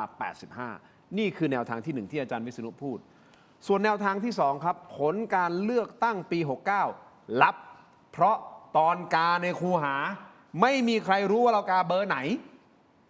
ซึ่งอาจารย์พูดเพิ่มเติมว่าในกรณีปี 49 ที่มีการเลือกตั้งใหม่ทั้งประเทศกกตตั้งหีบหันไปในทิศทางที่ทำให้บุคคลที่ผ่านไปมาเนี่ยเห็นนะว่าผู้มีสิทธิ์ออกเสียงเลือกตั้งเนี่ยลงคะแนนนั่นหมายความว่าครั้งนั้นได้สร้างบรรทัดฐานโดยยึดเหตุการณ์ระหว่างการกากบาท ครับ ระหว่างการกากบาทต้องเป็นความลับ คือคราวนั้นเนี่ยกกตจัดการเลือกตั้งโดยการหันหีบหา แต่คราวนี้จัดโดยการยกหีบหนี ครับ หันอีกด้านหนึ่ง ครับ หันอีกด้านหนึ่งขณะที่อาจารย์วิษณุให้ความเห็นเพิ่มเติมบอกว่าความลับในที่นี้ตีความได้ว่าต้องเป็นความลับตลอดชีวิต ไม่ว่าเมื่อใดก็ตาม ถ้ากาไปแล้วผ่านมา2 เดือน แล้วดันสามารถกลับไปเช็คได้ว่าใครกาอะไร อันนั้นไม่เป็นความลับไปฟังเสียงบางช่วงบางตอนของอาจารย์วิษณุเครืองามหน่อยนะครับฟังครับ 1 บัตรเลือกตั้ง 2 ต้นขั้ว 3 บัญชีรายชื่อ เอา 3 อันมาเทียบกันถึงจะรู้ถ้าเป็นคดีไปขึ้นศาลรัฐธรรมนูญศาลรัฐธรรมนูญก็จะพิสูจน์เขาจะพิสูจน์ด้วยการที่หยิบบัตรเลือกตั้งมา1 ใบที่มีบาร์โค้ดสมมติว่าบาร์โค้ดเป็นอย่างนี้เอาบาร์โค้ดไปเทียบกับต้นขั้วได้ต้นขั้วนี้เอาต้นขั้วไปเทียบกับบัญชีรายชื่อชื่อออกมาแล้วว่านายกนี่ไงแสดงว่าไม่ได้รับแล้วรับไม่รับผมบอกว่าผมก็เห็นว่ามันไม่รับถ้าเป็นยังไงต่อไปก็อยู่ที่กกตจะสั่งว่ายังไงไอ้ประเภทถ้ากกตเห็นว่าไม่รับกกตออกได้ทางเดียวคือสั่งให้จัดให้มีการเลือกตั้งใหม่ทั้งประเทศถ้ากกตไม่อยากสั่งให้เลือกตั้งทั้งประเทศกกตก็ต้องสั่งได้อย่างเดียวออกไปในทางที่ว่ารับนั้นหมายถึงรับเฉพาะตอนกาบัตรส่วนหลังจากนั้นไม่ใช่ไม่รับ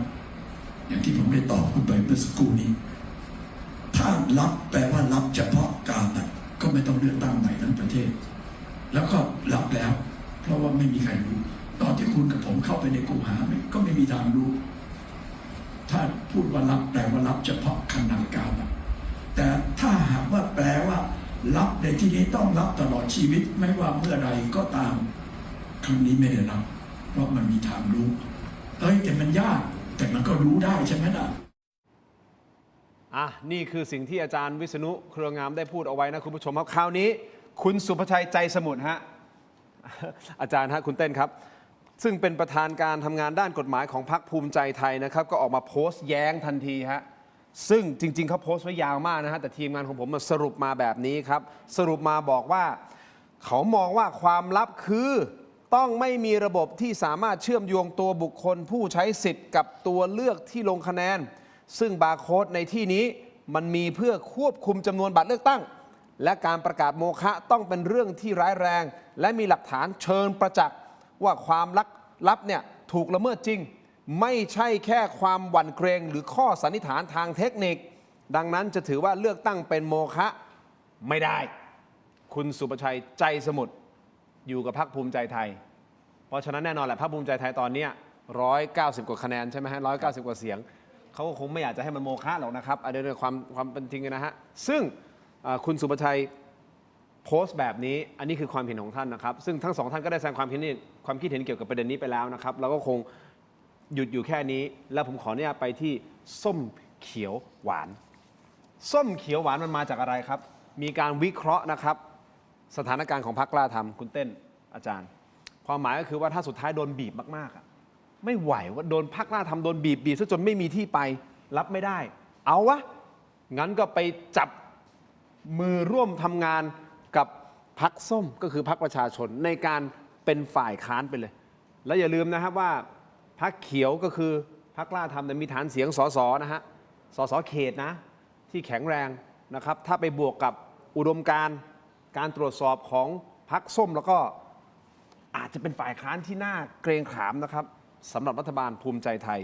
คำถามก็คือว่าภูมิใจไทยจะยอมปล่อยให้เป็นเช่นนั้นหรือไม่มุมการเมืองครับ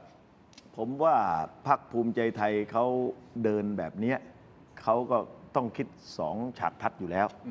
ทั้งมีพรรคกล้าทำเป็นพรรคร่วมหรือกระทั่งมีพรรคกล้าทำเป็นฝ่ายค้านคงมีการชั่งน้ำหนักกันอยู่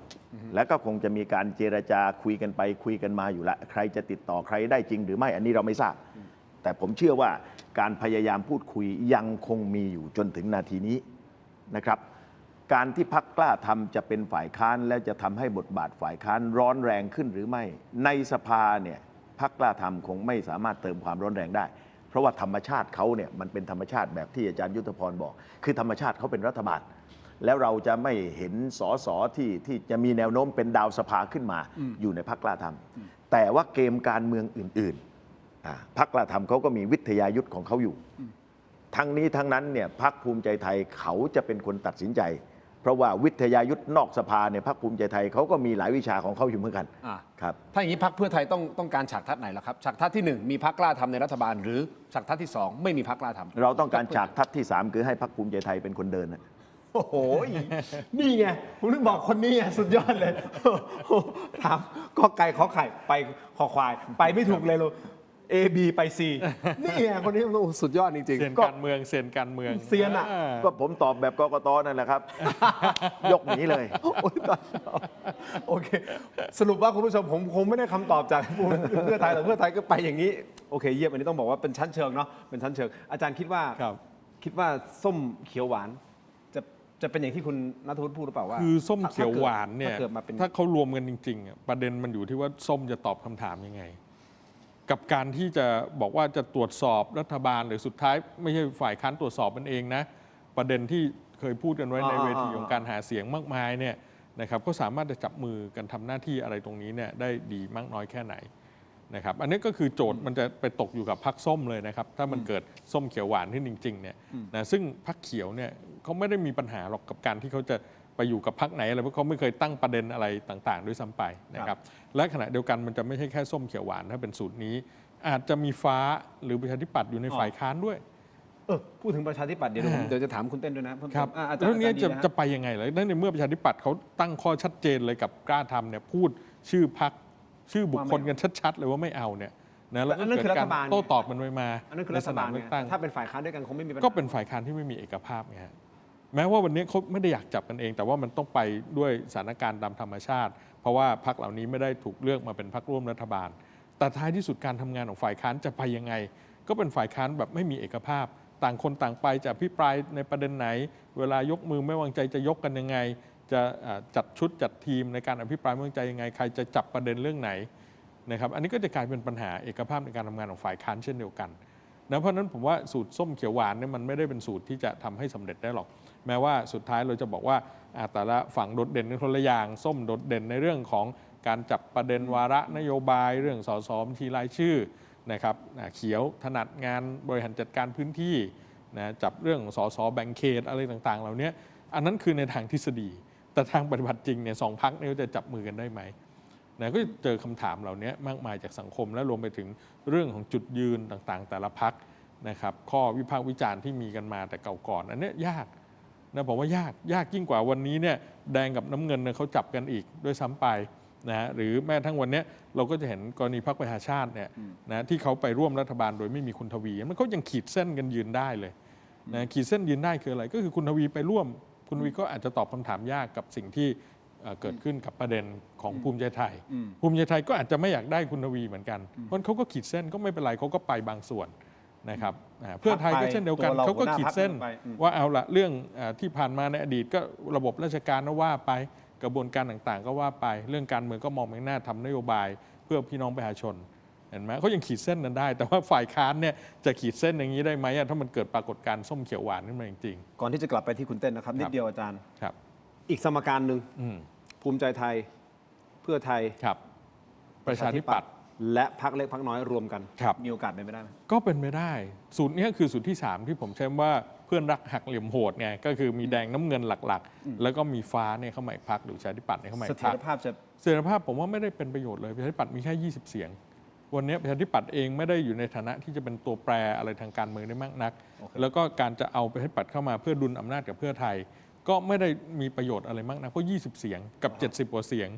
นะครับมันห่างกันเยอะนะครับเพราะนั้นเนี่ยก็คงไม่ได้มีส่วนอะไรในขณะเดียวกันมองจากพรรคประชาธิปัตย์เช่นเดียวกันประชาธิปัตย์ไปร่วมรัฐบาลแล้วได้อะไรไหมนะเขาเคยร่วมปี62ปี66ก็ไม่ได้ทำให้สถานการณ์พรรคดีขึ้นวันนี้ประชาธิปัตย์เนี่ยยิ่งมีคุณอภิสิทธิ์เข้ามาในสภาด้วยใช้พื้นที่ของการเป็นฝ่ายค้านในการที่จะฟื้นฟูสร้างเนื้อสร้างตัวทางการเมืองกลับมาใหม่นะในฐานะฝ่ายค้านการอภิปรายในสภาการตรวจสอบนะซึ่งนั่นคือความเป็นมืออาชีพของประชาธิปัตย์ตั้งแต่เก่าก่อนถึงปัจจุบันและความมืออาชีพของพรรคส้มในเรื่องฝ่ายค้านในยุคปัจจุบันก็น่าจะทำงานได้ดีกว่านะคือฝ่ายค้านสมัยปัจจุบันกับฝ่ายค้านในอดีตจับมือกันเนี่ยน่าจะดีกว่าสูตรส้มเขียวหวานด้วยซ้ำไปครับโอเคแล้วคุณเต้นครับฉากทัศน์นี้แหละครับภูมิใจไทยเพื่อไทยประชาธิปัตย์มันจะดีกว่าภูมิใจไทยเพื่อไทยกับกล้าทำไหมฮะในมุมของคนเพื่อไทยในมุมของเพื่อไทยเนี่ยนะผมพยายามจะบีบหาคำตอบจากคุณเต้นนัทวุฒิให้ได้คือมันก็จะกลับไปที่เดิมคุณมันต้องกลับไปที่ภูมิใจไทยนั่นนะอีกแล้วหมากตาไหนใครต้องเดินเนี่ยมันต้องเป็นอย่างนั้นเราอย่าไปปรุงก๋วยเตี๋ยวในชามคนอื่นเขาเวลานี้เนี่ยพรรคเพื่อไทยก็ยืนอยู่ในจุดที่เราเป็นแต่บางทีเรายืนในจุดที่เราเป็นเราอาจจะมองเข้าไปแล้วเฮ้ยเราอยากจะกินก๋วยเตี๋ยวชามแบบนี้หรือกินก๋วยเตี๋ยวชามแบบนั้นมันไม่มีนิดนึงเลยแหละว่าชามแบบไหนที่มันจะเหมาะสำหรับการรับประทานของเพื่อไทยเดี๋ยวคนฟังเขาก็บอกว่าพรรคภูมิใจไทยไม่มีหน้าที่ตอบสนองความต้องการของพรรคเพื่อไทยอีก คือไม่มีหน้าที่ต้องบอกว่าเพื่อไทยอยากได้พรรคไหนไม่อยากได้พรรคเอางี้ไม่ได้แปลว่าคนปรุงกันจะปรุงให้อย่างที่พรรคเพื่อไทยต้องการแต่ต้องถามพรรคเพื่อไทยก่อนว่าอยากได้รสชาติไหนมากที่สุดถ้าเป็นไปได้ไม่ได้แปลว่าเขาจะทำให้นะแต่ถ้าเป็นไปได้อยากให้เป็นแบบไหนอยากให้เป็นแบบที่พรรคภูมิใจไทยสรุปมามันจริงๆผมไม่ได้โยกโยนะโอเคแต่ว่าเรื่องนี้พรรคอันดับหนึ่งต้องเดินและต้องตัดสินใจงั้นผมไปต่อเลยอาจารย์ศิโรจน์ คล้ามไพบูลย์เคยนั่งอยู่ในรายการตรงนี้น่าจะเป็นวันจันทร์ป่ะใช่ไหมคุณโบวันจันทร์ที่ผ่านมาแล้ววิเคราะห์นะบอกว่าเพื่อไทยเข้าร่วมรัฐบาลภูมิใจไทยในแบบพร้อมแทงข้างหลังเป้าหมายคือการทำให้พรรคกล้าทำอยู่นอกสมการเพื่อให้เพื่อไทยเป็นตัวแปรเดียวที่สำคัญที่สุดหากวันใดวันหนึ่งเพื่อไทยถอนตัวออกมาแล้วก็รัฐบาลภูมิใจไทยจะล้มทันทีคุณคิดอย่างไรกับสมมติฐานนี้ของอาจารย์ศิโรจน์ คล้ามไพบูลย์ครับตราบใดที่การจัดตั้งรัฐบาลยังไม่แล้วเสร็จยังไม่มีข้อยุติมันจะมีอีกหลายสมมุติฐานตามมาดังนั้นทุกสมมุติฐานทุกความคิดเห็นทางการเมืองก็เป็นเรื่องที่เรารับฟังกันเอาไว้เท่านั้นเองพรรคเพื่อไทยคงไม่ได้บอกว่าแม้เตรียมการที่จะรับมีดเต็มที่จะแทงข้างหลังใครข้างอะไรมันคงไม่ไปถึงตรงนั้นในนามของพรรคการเมืองแต่ในมุมของนักวิเคราะห์เขามีเสรีภาพที่จะแสดงความเห็น อาจารย์คิดไงนะนักวิเคราะห์การเมือง ครับ มาเลย นะครับ คือการ แต่พยายามบีบแล้วนะพยายามจะแบบหาคำตอบไม่ได้โอเคอ่ะ คือการวิเคราะห์แบบเนี้ยมันคือการมองมุมเดียว มองมุมเดียวว่ามีเพียงแค่น้ำเงินกับแดงเท่านั้น วันใดวันหนึ่ง ถ้าแดงถอยน้ำเงินไปไม่ได้เราไม่คิดว่าถ้าแดงถอยแล้วพรรคอื่นไม่เสียบบ้างเหรอเกิดแดงถอยแล้วเขียวเสียบเขาก็ไปได้ใช่ไหมครับหรือสมมุติว่าแดงถอยนะครับเขียวก็ไม่เสียบ แต่ฟ้าเข้ามาแทนเขาก็ยังไปได้แล้วพรรคเล็กพรรคจิ๋วก็เกิน 250เห็นไหมมันไม่ได้บอกว่าแดงเท่านั้นที่จะเป็นคนชี้ว่าทิศทางรัฐบาลจะไปต่อได้หรือไม่ได้นะมันมีตัวแปรอะไรอีกหลายอย่างนะครับ ถ้าผมเป็นอาจารย์ยุทธพรเนี่ยผมจะตอบอย่างเงี้ยแต่เนื่องจากว่าผมเนี่ยอยู่พรรคเพื่อไทยผมตอบอย่างนี้ไม่ได้ โอเค นึกออกไหมครับ แฟร์ๆเข้าใจพี่เข้าใจแฟร์อย่างนี้นะครับมีข่าวมาบอกว่าอาจารย์เชน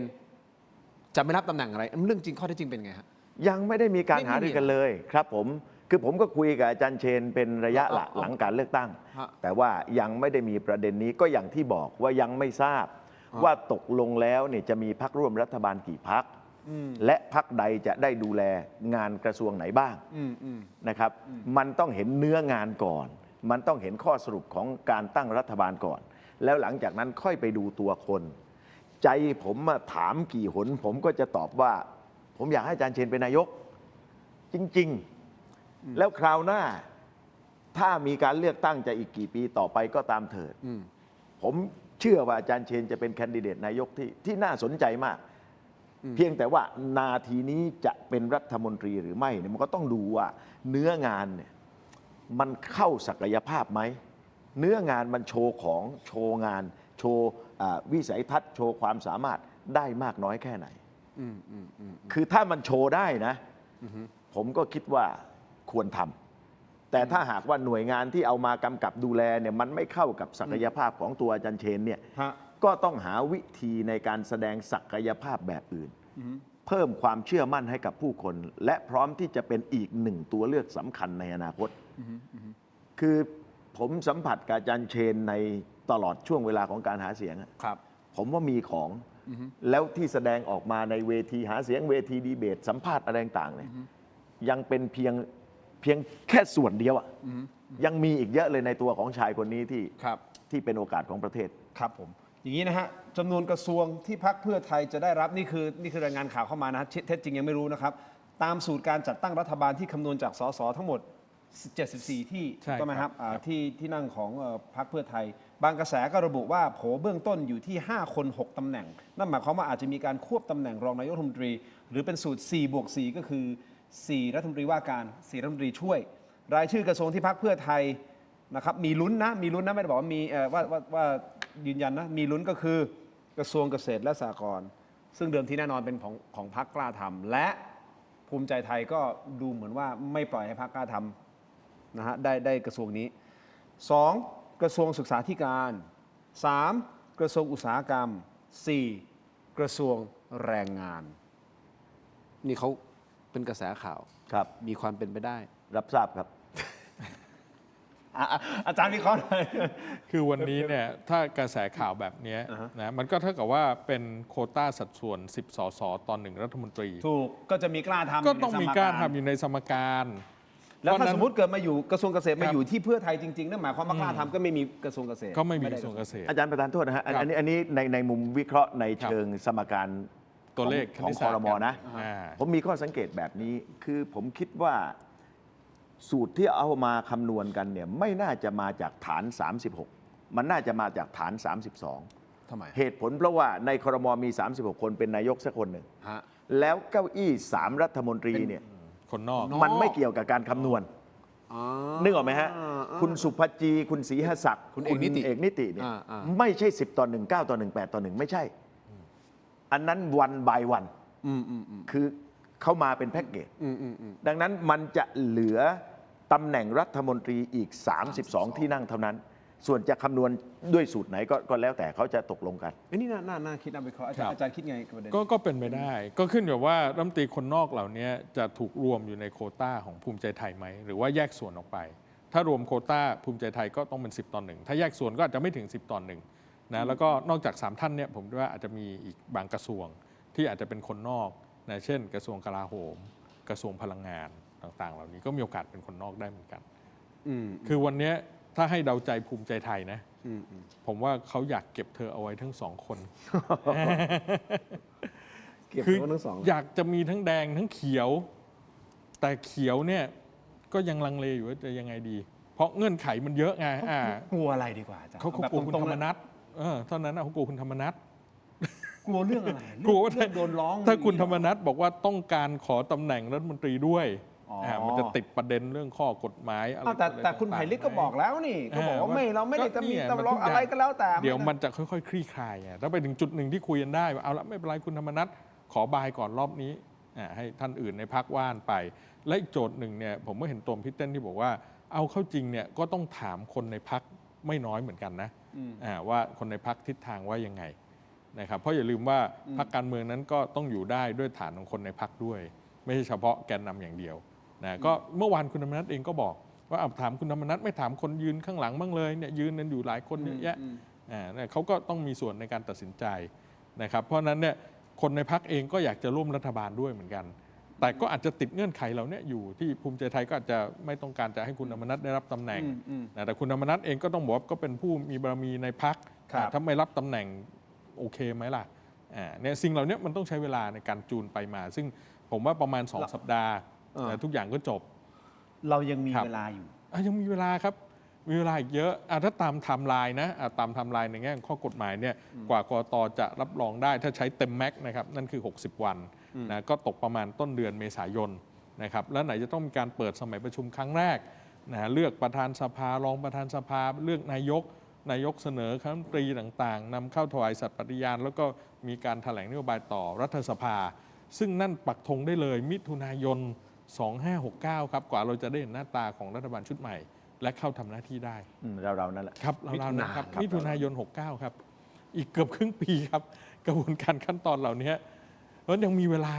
ลาครับ แต่ตอนนี้สิ่งที่เราเห็นคือมัน เกิดการคู่ขนาน การประกาศรับรองผลว่าไปพรรคการเมืองต่างๆเขาพอจะเห็นตัวเลขแล้วเขาก็คุยกันว่าจะจับอะไรกันยังไง อันนี้มันคือสิ่งที่ไม่เป็นทางการต้องคู่ขนานนั้นไปนะแต่เวลา มันมีโอกาสเร็วกว่ามิถุนาไหมครับ ก็ขึ้นอยู่กับการประกาศรับรองผลกกตถ้ารับรองผลได้95%เร็วเสร็จเร็วเมื่อไหร่ก็เริ่มกระบวนการต่างๆต่อมา นั่นแหละมันจะนับหนึ่งตรงนั้น นับหนึ่งตรงกกตประกาศรับรองผลการเลือกตั้ง 95% แต่ตอนนี้ประชาชนประกาศไม่รับรองกกตไปแล้วล่ะ ตอนนี้สถานการณ์มันถึงตรงนี้แล้ว อย่างนี้นะถ้าไปดูเลือกตั้งปี 66นะการประกาศรับรองผลการเลือกตั้งเนี่ยมันเกิดขึ้นประมาณสักเดือนเศษหลังจากที่เลือกตั้งในวันที่ 14 พฤษภาคมถ้าผมจำไม่ผิดเดือนเศษก็ไปจบที่ประกาศตอนมิถุนา19 เกือบ60 วัน กฎหมายเขาให้60 วันเดือนกับอีก 4-3-4 วันแต่กฎหมายให้60 วันก็ประมาณ 2 เดือนอันนี้คือถ้าดูจากปี 66 นะซึ่งปีนี้ผมไม่แน่ใจนะคุณเต้นว่าตกลงเราจะ ผมว่านั้นยังไงก็เดือนบวก ครับ เดือนบวกที่จะประกาศรับรองผล ๆ ใช่ไหมครับ คราวนี้ถ้าตามไทม์ไลน์ประกาศรับรองผลในประมาณเดือนกว่าจะฟอร์มกว่าจะอะไรเสร็จกว่าจะอะไรก็น่าจะอย่างที่เข้า มันมิถุนาจะปักธงได้ ตอนนี้เท่ากับว่าตอนนี้รัฐบาลคือรัฐบาลรักษาการอยู่ ใช่ครับอันนี้ไม่ใช่อะไรนะผมกำลังมองว่าคือจริงจะเรียกรัฐบาลรักษาการไม่ถูกเขาเรียกว่าปฏิบัติหน้าที่ไปจนกว่าจะมีรัฐบาลชุดใหม่ คือเขายังใช้อำนาจอะไรต่างๆ ในฐานะรัฐบาลได้ครับผม ได้เต็มที่เลยครับก็มีการประชุมครม.มีอะไรแต่ว่าโดยมารยาททางการเมืองโดยสิ่งที่ควรปฏิบัติหรือไม่นี่เรื่องนะแต่ว่าโดยอำนาจทางกฎหมายเนี่ยยังทำได้โอเคไม่ใช่หรอกนะแค่กังวลเรื่องของปากท้องเศรษฐกิจของประเทศชาติของเราว่าตกลงอันนี้เป็นโจทย์ใหญ่นะใช่ถ้าสมมติยังไม่มีรัฐบาลที่แบบเต็มสตรีมแบบ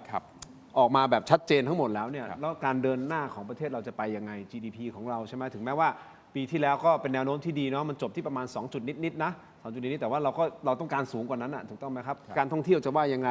ใช่ไหมครับอะไรหลายอย่างสินค้าเกษตรอะไรอุตสาหกรรมของเราส่งออกมันหลายปัจจัยอ่ะแล้วก็ประธานาธิบดีของสหรัฐอเมริกาก็ไม่เข้าใครออกใครซะโดยเดียวบางทีก็ทำอะไรก็เพราะฉะนั้นการจะขับเคลื่อนเศรษฐกิจเนี่ยนอกจากดูนโยบายคือกระทรวงการคลังกระทรวงพาณิชย์แล้วเนี่ยมันต้องมีครบ3 ขาไหมอุตสาหกรรมนะซึ่งวันนี้คือฐานหลักประเทศไทยนะท่องเที่ยวคือภาคบริการและอีกส่วนหนึ่งกระทรวงเกษตรก็คือแม้ว่าจะไม่ใช่ฐานหลักแต่พี่น้องเกษตรกรอยู่ในนั้นจำนวนไม่น้อยและเป็นคนส่วนใหญ่ที่ได้ผลกระทบกระทรวงเกษตรก็เลยกลายเป็นเป้าหมาย แต่ว่า ครั้งนี้ ที่จริงการประเมินไทม์ไลน์ในการมีรัฐบาลใหม่มาทำหน้าที่ของท่านอาจารย์ยุทธพรเนี่ย ฮะ เดี๋ยวพี่น้องประชาชนบางท่านอาจจะกังวล ฮะ ที่จริงไม่ได้แบบเป็นเรื่องล่าช้าวิกฤตอะไร ไม่ใช่ ที่น่า เลย ห่วงนะครับ ตามปกติ ตามเวลาปกติของมัน เวลาปกติมัน มันประมาณนั้นแหละ ใช่ คือเอาตีซะว่าถ้าเดือนครึ่งกกตรับรองนะครับ มันก็จะไปเข้าล็อกเวลาที่ท่านอาจารย์ยุทธพรบอกครับ แต่ด้วยความเคารพนะพี่เต้น ถ้าเราดูอย่างญี่ปุ่นเนี่ยเขาประกาศผลแบบออกมาเร็วมากเลยนะปึ้งวันเลือกตั้งวันเดียวกันด้วย ครับ ใช่ไหมหรือวันรุ่งขึ้นเขาสามารถที่จะชัดเจนแล้วเขาเดินหน้าต่อได้เลยอะ ครับ มันเร็วมากของเราถึงแม้เราจะมีกรอบกฎหมายว่าเคยภายในระยะเวลา60 วันรับรองอะไรก็แล้วแต่มันก็เสียโอกาสหลายอย่างเหมือนกันเนาะนานเนอะ นี่ไทยแลนด์ฮะ This is Thailand คือเคย only ด้วย only คือเคยมีการพูดถึงว่าทำไมไม่ใช้การเลือกตั้งด้วยวิธีการอิเล็กทรอนิกส์นะในอดีตเนี่ยก็มีกระเป๋าเขียวๆเขาเรียกไอ้เขียวของกกตเนี่ยเปิดมาปุ๊บกดปุ่ม เดี๋ยวนี้ไอ้เขียวเนี่ยถูกยืมไปเลือกประธานนักเรียนละ อะ ใช่จริง ๆ ไปเลือกสหกรณ์ออมทรัพย์ประธานนักเรียนเลยต่ออะไรอ่ะ เอาไอ้กล่องเขียวนี่ ไอ้เขียวเนี่ยที่เป็นกระเป๋าเหมือนกระเป๋าเจมส์บอลฮิวปุ๊บเปิดกดปุ่ม อยากเลือกใคร เอ้า เดี๋ยวนี้เขาเอาไปเลือกสหกรณ์ออมทรัพย์ประธานนักเรียนอะไรต่ออะไรแล้ว แล้ว ก็ เราก็ ยังไม่ได้ใช้กันจริงสักทีนะเป็น10 กว่าปีแล้วพูดเรื่องเนี้ยไอ้เขียวเนี่ย10 ปีได้แล้วมั้ง10 กว่าปีแล้วมั้งจนวันเนี้ยมีการพูดถึง iVoting ฮะ นะครับก็คือการโหวตผ่านทางโทรศัพท์มือถือ ผ่านทางบล็อกเชนผ่านอะไรต่ออะไรเหล่านี้ก็อันนั้นก็เป็นความฝันไปนะครับเพราะวันนี้เอาแค่เลือกตั้งโมฆะไม่โมฆะบาร์โค้ดนี่ก็เคลียร์ให้จบกันนะฮะ แค่ขีดเลือกมีหลากหลายรูปแบบเหลือเกินนะ ครับ ที่ทางกกตเขาทำออกมาแล้วก็บอกว่านี่คือบัตรดี นี่คือบัตรเสียและรูปแบบในการขีด ครับ ก็เหนื่อยพอสมควรแล้วนะ เขาทำเสื้อด้วยนะ ด้านหน้าบัตรดีเป็นยังไง ด้านหลังบัตรเสียเป็นยังไง เจ็บคอ มอบของดีกว่า อ๋อขอบคุณ พี่เต้นครับ ค ข รั อบ อนุญาตนะครับขออนุญาตนะครับ ครับ ครับ อาจารย์ครับขออนุญาตนะครับคุณผู้ชมครับขอบคุณเม็ดอมซิงพลัส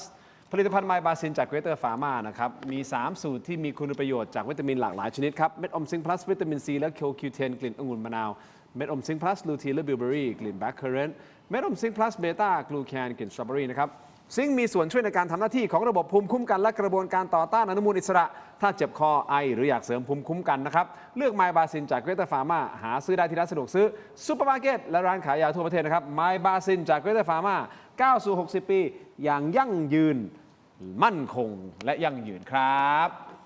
ขอบคุณมากนะครับไมบาซินฮะที่อยู่เคียงข้างถงไม่เถียงนะครับต่อเลยฮะ ผม เรา ดูรายการเนี่ยเห็นคุณ ครับ ทินพูดเรื่องผู้สนับสนุนในการคล่องมาก ครับ ผมว่าโอ้โหจำแม่นมาก ไม่ได้จำครับ เข้าใจแล้วครับ มีป้ายขึ้นตรงนี้ เข้าใจแล้วฮะ จำไม่ไหวพี่เต้นผมสมองอาจจะไม่เก่งเท่าพี่ เชิญต่อขอบคุณครับ อันนี้จากอ้อยอันโอสถนะครับยาดมตาสมุนไพรตามมังกรทองนะครับยาดมสมุนไพรตามมังกรทอง ขอบคุณ จากอ้อยอันโอสถ ครับ นะครับแต่ว่าวันนี้ขอแนะนำครับยาน้ำแก้ร้อนในเขากุยจากอ้อยอันโอสถนะครับบรรเทาไข้ตัวร้อนทานได้ทั้งเด็กและผู้ใหญ่ครับมีจำหน่ายตามร้านขายยาทั่วประเทศ อ่านคำเตือนในฉลากและเอกสารกำกับผลิตภัณฑ์ก่อนใช้นะครับนี่คือยาน้ำแก้ร้อนในเขากุยจากอ้อยอันโอสถนะครับขอบคุณมากๆครับที่อยู่เคียงข้างถกไม่เถียงของเรานะครับขอบคุณมากๆครับ ต่อกันที่เครื่องใช้ไฟฟ้าขนาดเล็กครับ Seagull Electric นะครับ อันนี้ผมขอแนะนำครับ หัวเตาไฟแรงครับ อาหารสุกไว อร่อยได้ทันใจนะครับ เตาแก๊สตั้งโต๊ะ 2 หัวหน้ากระจกหน้าเตา และแผงควบคุมเป็นกระจกนิรภัยนะครับ หัวเตาทองเหลืองนะทนความร้อนสูงนะไม่เสียรูปง่าย ทนต่อการกัดกร่อนนะครับจากความชื้นและน้ำมันไม่เป็นสนิมด้วย Seagull Electric นะครับเครื่องใช้ไฟฟ้าขนาดเล็กที่ตอบโจทย์ทุกการใช้งานนะครับขอบคุณมากๆเลยนะครับแล้ว Seagull Electric นี่มีมินิฟู้ดช็อปเปอร์นะเป็นเครื่องบดสับอาหารแบบไร้สายครับสำหรับพี่เต้นไปสับบดบนเวทีปราศัย ขอบคุณครับ ขอบคุณครับนี่นะครับจาก Seagull Electric นะครับขอบคุณมากๆเลยนะครับต่อกันที่ยาท่าตุน้ำขาว 49 บาทฝาสีฟ้าตราอาหารคู่นะครับอันนี้คือมาตรฐานสากลเลยนะครับหาซื้อง่ายครับตามร้านขายยาแผนปัจจุบันทั่วไปเลยนะครับราคาเพียง 49 บาทเข้าถึงง่ายจาก HK Pharmaceutical นะครับยาท่าน้ำขาว 49 บาทฝาสีฟ้าตราอาหารคู่แก้ท้องอืดท้องเฟ้อรักษาลำไส้อักเสบนะครับฆ่าเชื้อโรคในลำไส้ด้วยนะครับนี่ฮะยาธาตุน้ำขาว 49 บาทฝาสีฟ้าตราอาหารคู่นะครับขอบคุณมากๆเลยนะครับอันนี้มอบให้ทั้งสองท่านเลยนะครับท่านละ2 ขวดนะครับขอบคุณมากๆครับขอบคุณมากๆครับเอาละครับใครกำลังมองหาบ้านหรือคอนโดนะครับแนะนำแอปบ้านๆนะฮะแอปบ้านๆนะครับ by Jam นะฮะแ แอปค้นหาอสังหาจากเครือ J-Mart Group นะครับมีทรัพย์ให้เลือกมากกว่า 5,000 รายการนะครับไม่ว่าจะเป็นบ้านคอนโดทำเลดีนะฮะลดสูงสุดถึง 15% ใช้ง่ายครับค้นหาตามงบและทำเลได้ทันทีเลยนะครับและนัดดูทรัพย์ผ่านแอปได้ฟรีนะครับใครที่กำลังหาบ้านดีทำเลโดนราคาถูกโหลดแอปบ้านๆโหลดแอปบ้านๆนะครับติดเครื่องไว้ได้เลยดูรายละเอียดเพิ่มเติมได้ที่ Facebook ถกไม่เถียงรวมถึง Facebook และ YouTube ของ Tero Digital นะครับแอปบ้านๆ by Jam แอปค้นหาอสังหาจากเครือ J-Mart Group นะครับขอบคุณมากๆนะครับแอปบ้านๆนะครับขอบคุณมากๆเลยนะครับต่อกันที่ BrainTech Tri Screen นะฮะอันนี้คือจอเสริมสุดล้ำที่สามารถทำงานพร้อมกันได้ถึง 4 หน้าจอในเวลาเดียวกันครับด้วยความคมชัดระดับ Full HD และการเชื่อมต่อที่ง่ายสุดๆนะครับเพียงเสียบสาย USB Type C ก็พร้อมใช้งานได้ทันทีนะครับน้ำหนักเบาด้วยพกพาสะดวกครับกดเข้าไปที่หน้า Facebook ของ Tero Digital นะครับอย่าพลาดครับตอนสั่งซื้อนะให้ใส่โค้ด Let's Play AI รับส่วนลดทันที 2,000 บาทได้เลยนะครับขอบคุณมากๆเลยนะครับ BrainTech Tri Screen นะครับแล้วก็สุดท้ายสุดคุณผู้ชมครับ Shopee Lazada TikTok อยู่ Facebook พิมพ์คำว่า CHOL ครีมทามือแล้วคุณจะเจอผลิตภัณฑ์ครีมทามือจากชนอมทิกนะครับเป็นครีมทามือสูตรน้ำมันหอมระเหยนะครับมือพังซ่อมแซมได้นะฮะซ่อมแซมฟื้นฟูลดริ้วรอยด้วยนะครับอันนี้มีสารสกัดจากธรรมชาติจากน้ำมันหอมระเหยแท้ผมบอกนะน้ำมันหอมระเหยแท้ในนี้นะครับไม่มีน้ำหอมสารสกัดสังเคราะห์ใดๆทั้งสิ้นแต่เป็นสารสกัดจากธรรมชาติไม่ว่าจะเป็นสารสกัดดอกพิโอนีนะครับรวมถึงไฮยาลูโรนิกต่างๆสายฟื้นฟูครับนะบอกว่าเนื้อครีมบางเบานะฮะทามาบอกได้เลยนะครับว่าไม่เหนียวเหนอะหนะด้วยนะครับอันนี้คือสูตรน้ำมันหอมระเหยแท้ๆเพราะฉะนั้นใครที่เป็นสายอโรมานะครับลองดูหรือว่าใครที่ทาครีมทามืออยู่แล้วอยากแนะนำนะฮะลองดูเป็นผลิตภัณฑ์ที่ผมขายในห้างสรรพสินค้าไม่ว่าจะเป็นไอคอนสยามเซ็นทรัลเวิลด์เอ็มควอเทียรวมถึง King Power สยามพารากอนนะครับขายมาหลายปีให้กับชาวต่างชาติเพราะนักท่องเที่ยวนะฮะเป็นกลุ่มลูกค้าใหญ่ของผมในห้างในศูนย์การค้านะครับอยากให้คนไทยได้ลองใช้แล้วตอนนี้ลูกค้าไทยของผมเพิ่มขึ้นมากนะจากสแตทต้องขอบคุณมากๆเลยนะครับลองเปิดใจกันดูนะฮะขอบคุณลูกค้าที่อยู่ต่างประเทศด้วยนะครับไม่ว่าจะเป็นออสเตรเลียและญี่ปุ่นด้วยนะครับที่สั่งเข้ามาจากของเราด้วยนะครับให้ส่งไปขอบคุณมากๆนะครับลองเปิดใจดูครับเข้าไปที่นะฮะ Shopee Lazada TikTok แล้วก็ Facebook พิมพ์คำว่า CHOL ขอบคุณมากเลยนะครับโอเคจบไม่รู้ท้ายสุดไม่รู้แขกรับเชิญคนอื่นเป็นหรือเปล่ายังไงครับผมพลอยต้องนั่งอ่านที่เขาชู แล้วอ่านที่เขาชูนี่แล้วใจต้องบอกว่าต้องอ่านให้ถูกด้วยนะ แล้วอ่านไปอ่านมาก็นึกกับตัวเองนี่กูเป็นอะไรบ้าง ถูกฮะเพราะรายการรับเชิญหลายคนก็ดูไปด้วยไงผมอ่านก็ดูไปด้วย แล้วผมกลัวอ่านผิดอะผมอะไม่ได้ห่วงคุณทินนะห่วงตัวเองอย่างนี้วันหลังให้แขกช่วยอ่านแบ่งกันช่วยอ่านอย่างนี้ถ้าอย่างนี้พี่ต้องกลับมาบ่อยๆเรื่องกลับมาช่วยอ่านบ่อยๆเรื่องกลับมาช่วยอ่านบ่อยๆไม่แล้วรอบหน้าเยี่ยมใต้ต้องเป็นสปอนเซอร์ได้เอาแกงส้มกับบ้านคนละถุงแต่แกงส้มกับบ้านคนละถุงพูดถึงร้านอะไรนะเยี่ยมใต้อ๋ออยู่ตรงไหนนะครับอันนี้โฆษณาแฝงแล้วเนี่ยคุณทินต้องเก็บตังค์แล้วอย่างเงี้ยได้แล้วสนับสนุนการช่วยกันได้จะได้แจกแกงส้มกับบ้านคนละถุงไม่ว่าอะไรแต่วันนี้นะฮะก็เชิญมาวิเคราะห์คุณผู้ชมครับผมว่าประเด็นใหญ่ณตอนนี้นะฮะก็คือต้องรอดูแหละครับว่าสุดท้ายสุดนะฮะคะแนนเสียงของพ่อแม่พี่น้องประชาชนที่โหวตกันเข้ามานะครับที่เลือกพรรคที่ท่านชอบคนที่ท่านคิดว่าใช่สุดท้ายสุดเสียงของท่านนะครับจะรวบรวมออกมาและเป็นรัฐบาลนะที่จะเดินหน้าขับเคลื่อนประเทศต่อไปได้อย่างไรที่เราติดตามคือเราติดตามว่าแน่นอนตอนนี้เขากำลังดูว่าจะจัดกับใครไม่จับกับใครเพราะอะไรยังไงนะครับก็เป็นการส่งสัญญาณอีกอย่างหนึ่งของสื่อในฐานะที่เราเป็นสื่อสะท้อนออกไปว่าประชาชนก็ติดตามเรื่องนี้นะเพราะฉะนั้นให้รีบคุยกันให้ลงตัวเราจะได้มีรัฐบาลนะกกต.เองผมว่ากกต.เองก็ช่วงนี้ก็หนักนะหลายเรื่องเลยนะครับก็ต้องทำทุกอย่างให้มันชัดเจนให้มันโปร่งใสเพื่อที่ว่าเราจะได้เดินหน้ากันต่อไปอย่างไร้ข้อกังขาซึ่งข้อกังขาของประชาชนมีเยอะเหลือเกินกับกกต.การทำงานในครั้งนี้และอย่าลืมวันอาทิตย์นี้ใช่ไหมวันที่22คุณโบเขาจะมีเลือกตั้งใหม่ใช่ไหม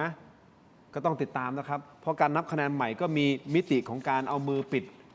คิดเห็นยังไงประเด็นนี้อยากรู้เหมือนกันครับที่มีไหมเรามีคลิปไหม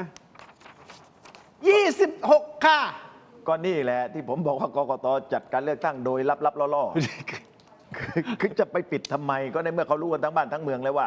ท่านมีบาร์โค้ดคงกลัวว่าสื่อมวลชนถ่ายแล้วคนจะไปสแกน อ้าวแล้ว กลับไปย้อนกลับได้ คงห่วงประเด็นนั้น งั้นไปดูลีลาเขานิดนึงไหมนิดเดียว ครับ เชิญครับ 7 2 อ๋อที่นักเปิดประกันไลน์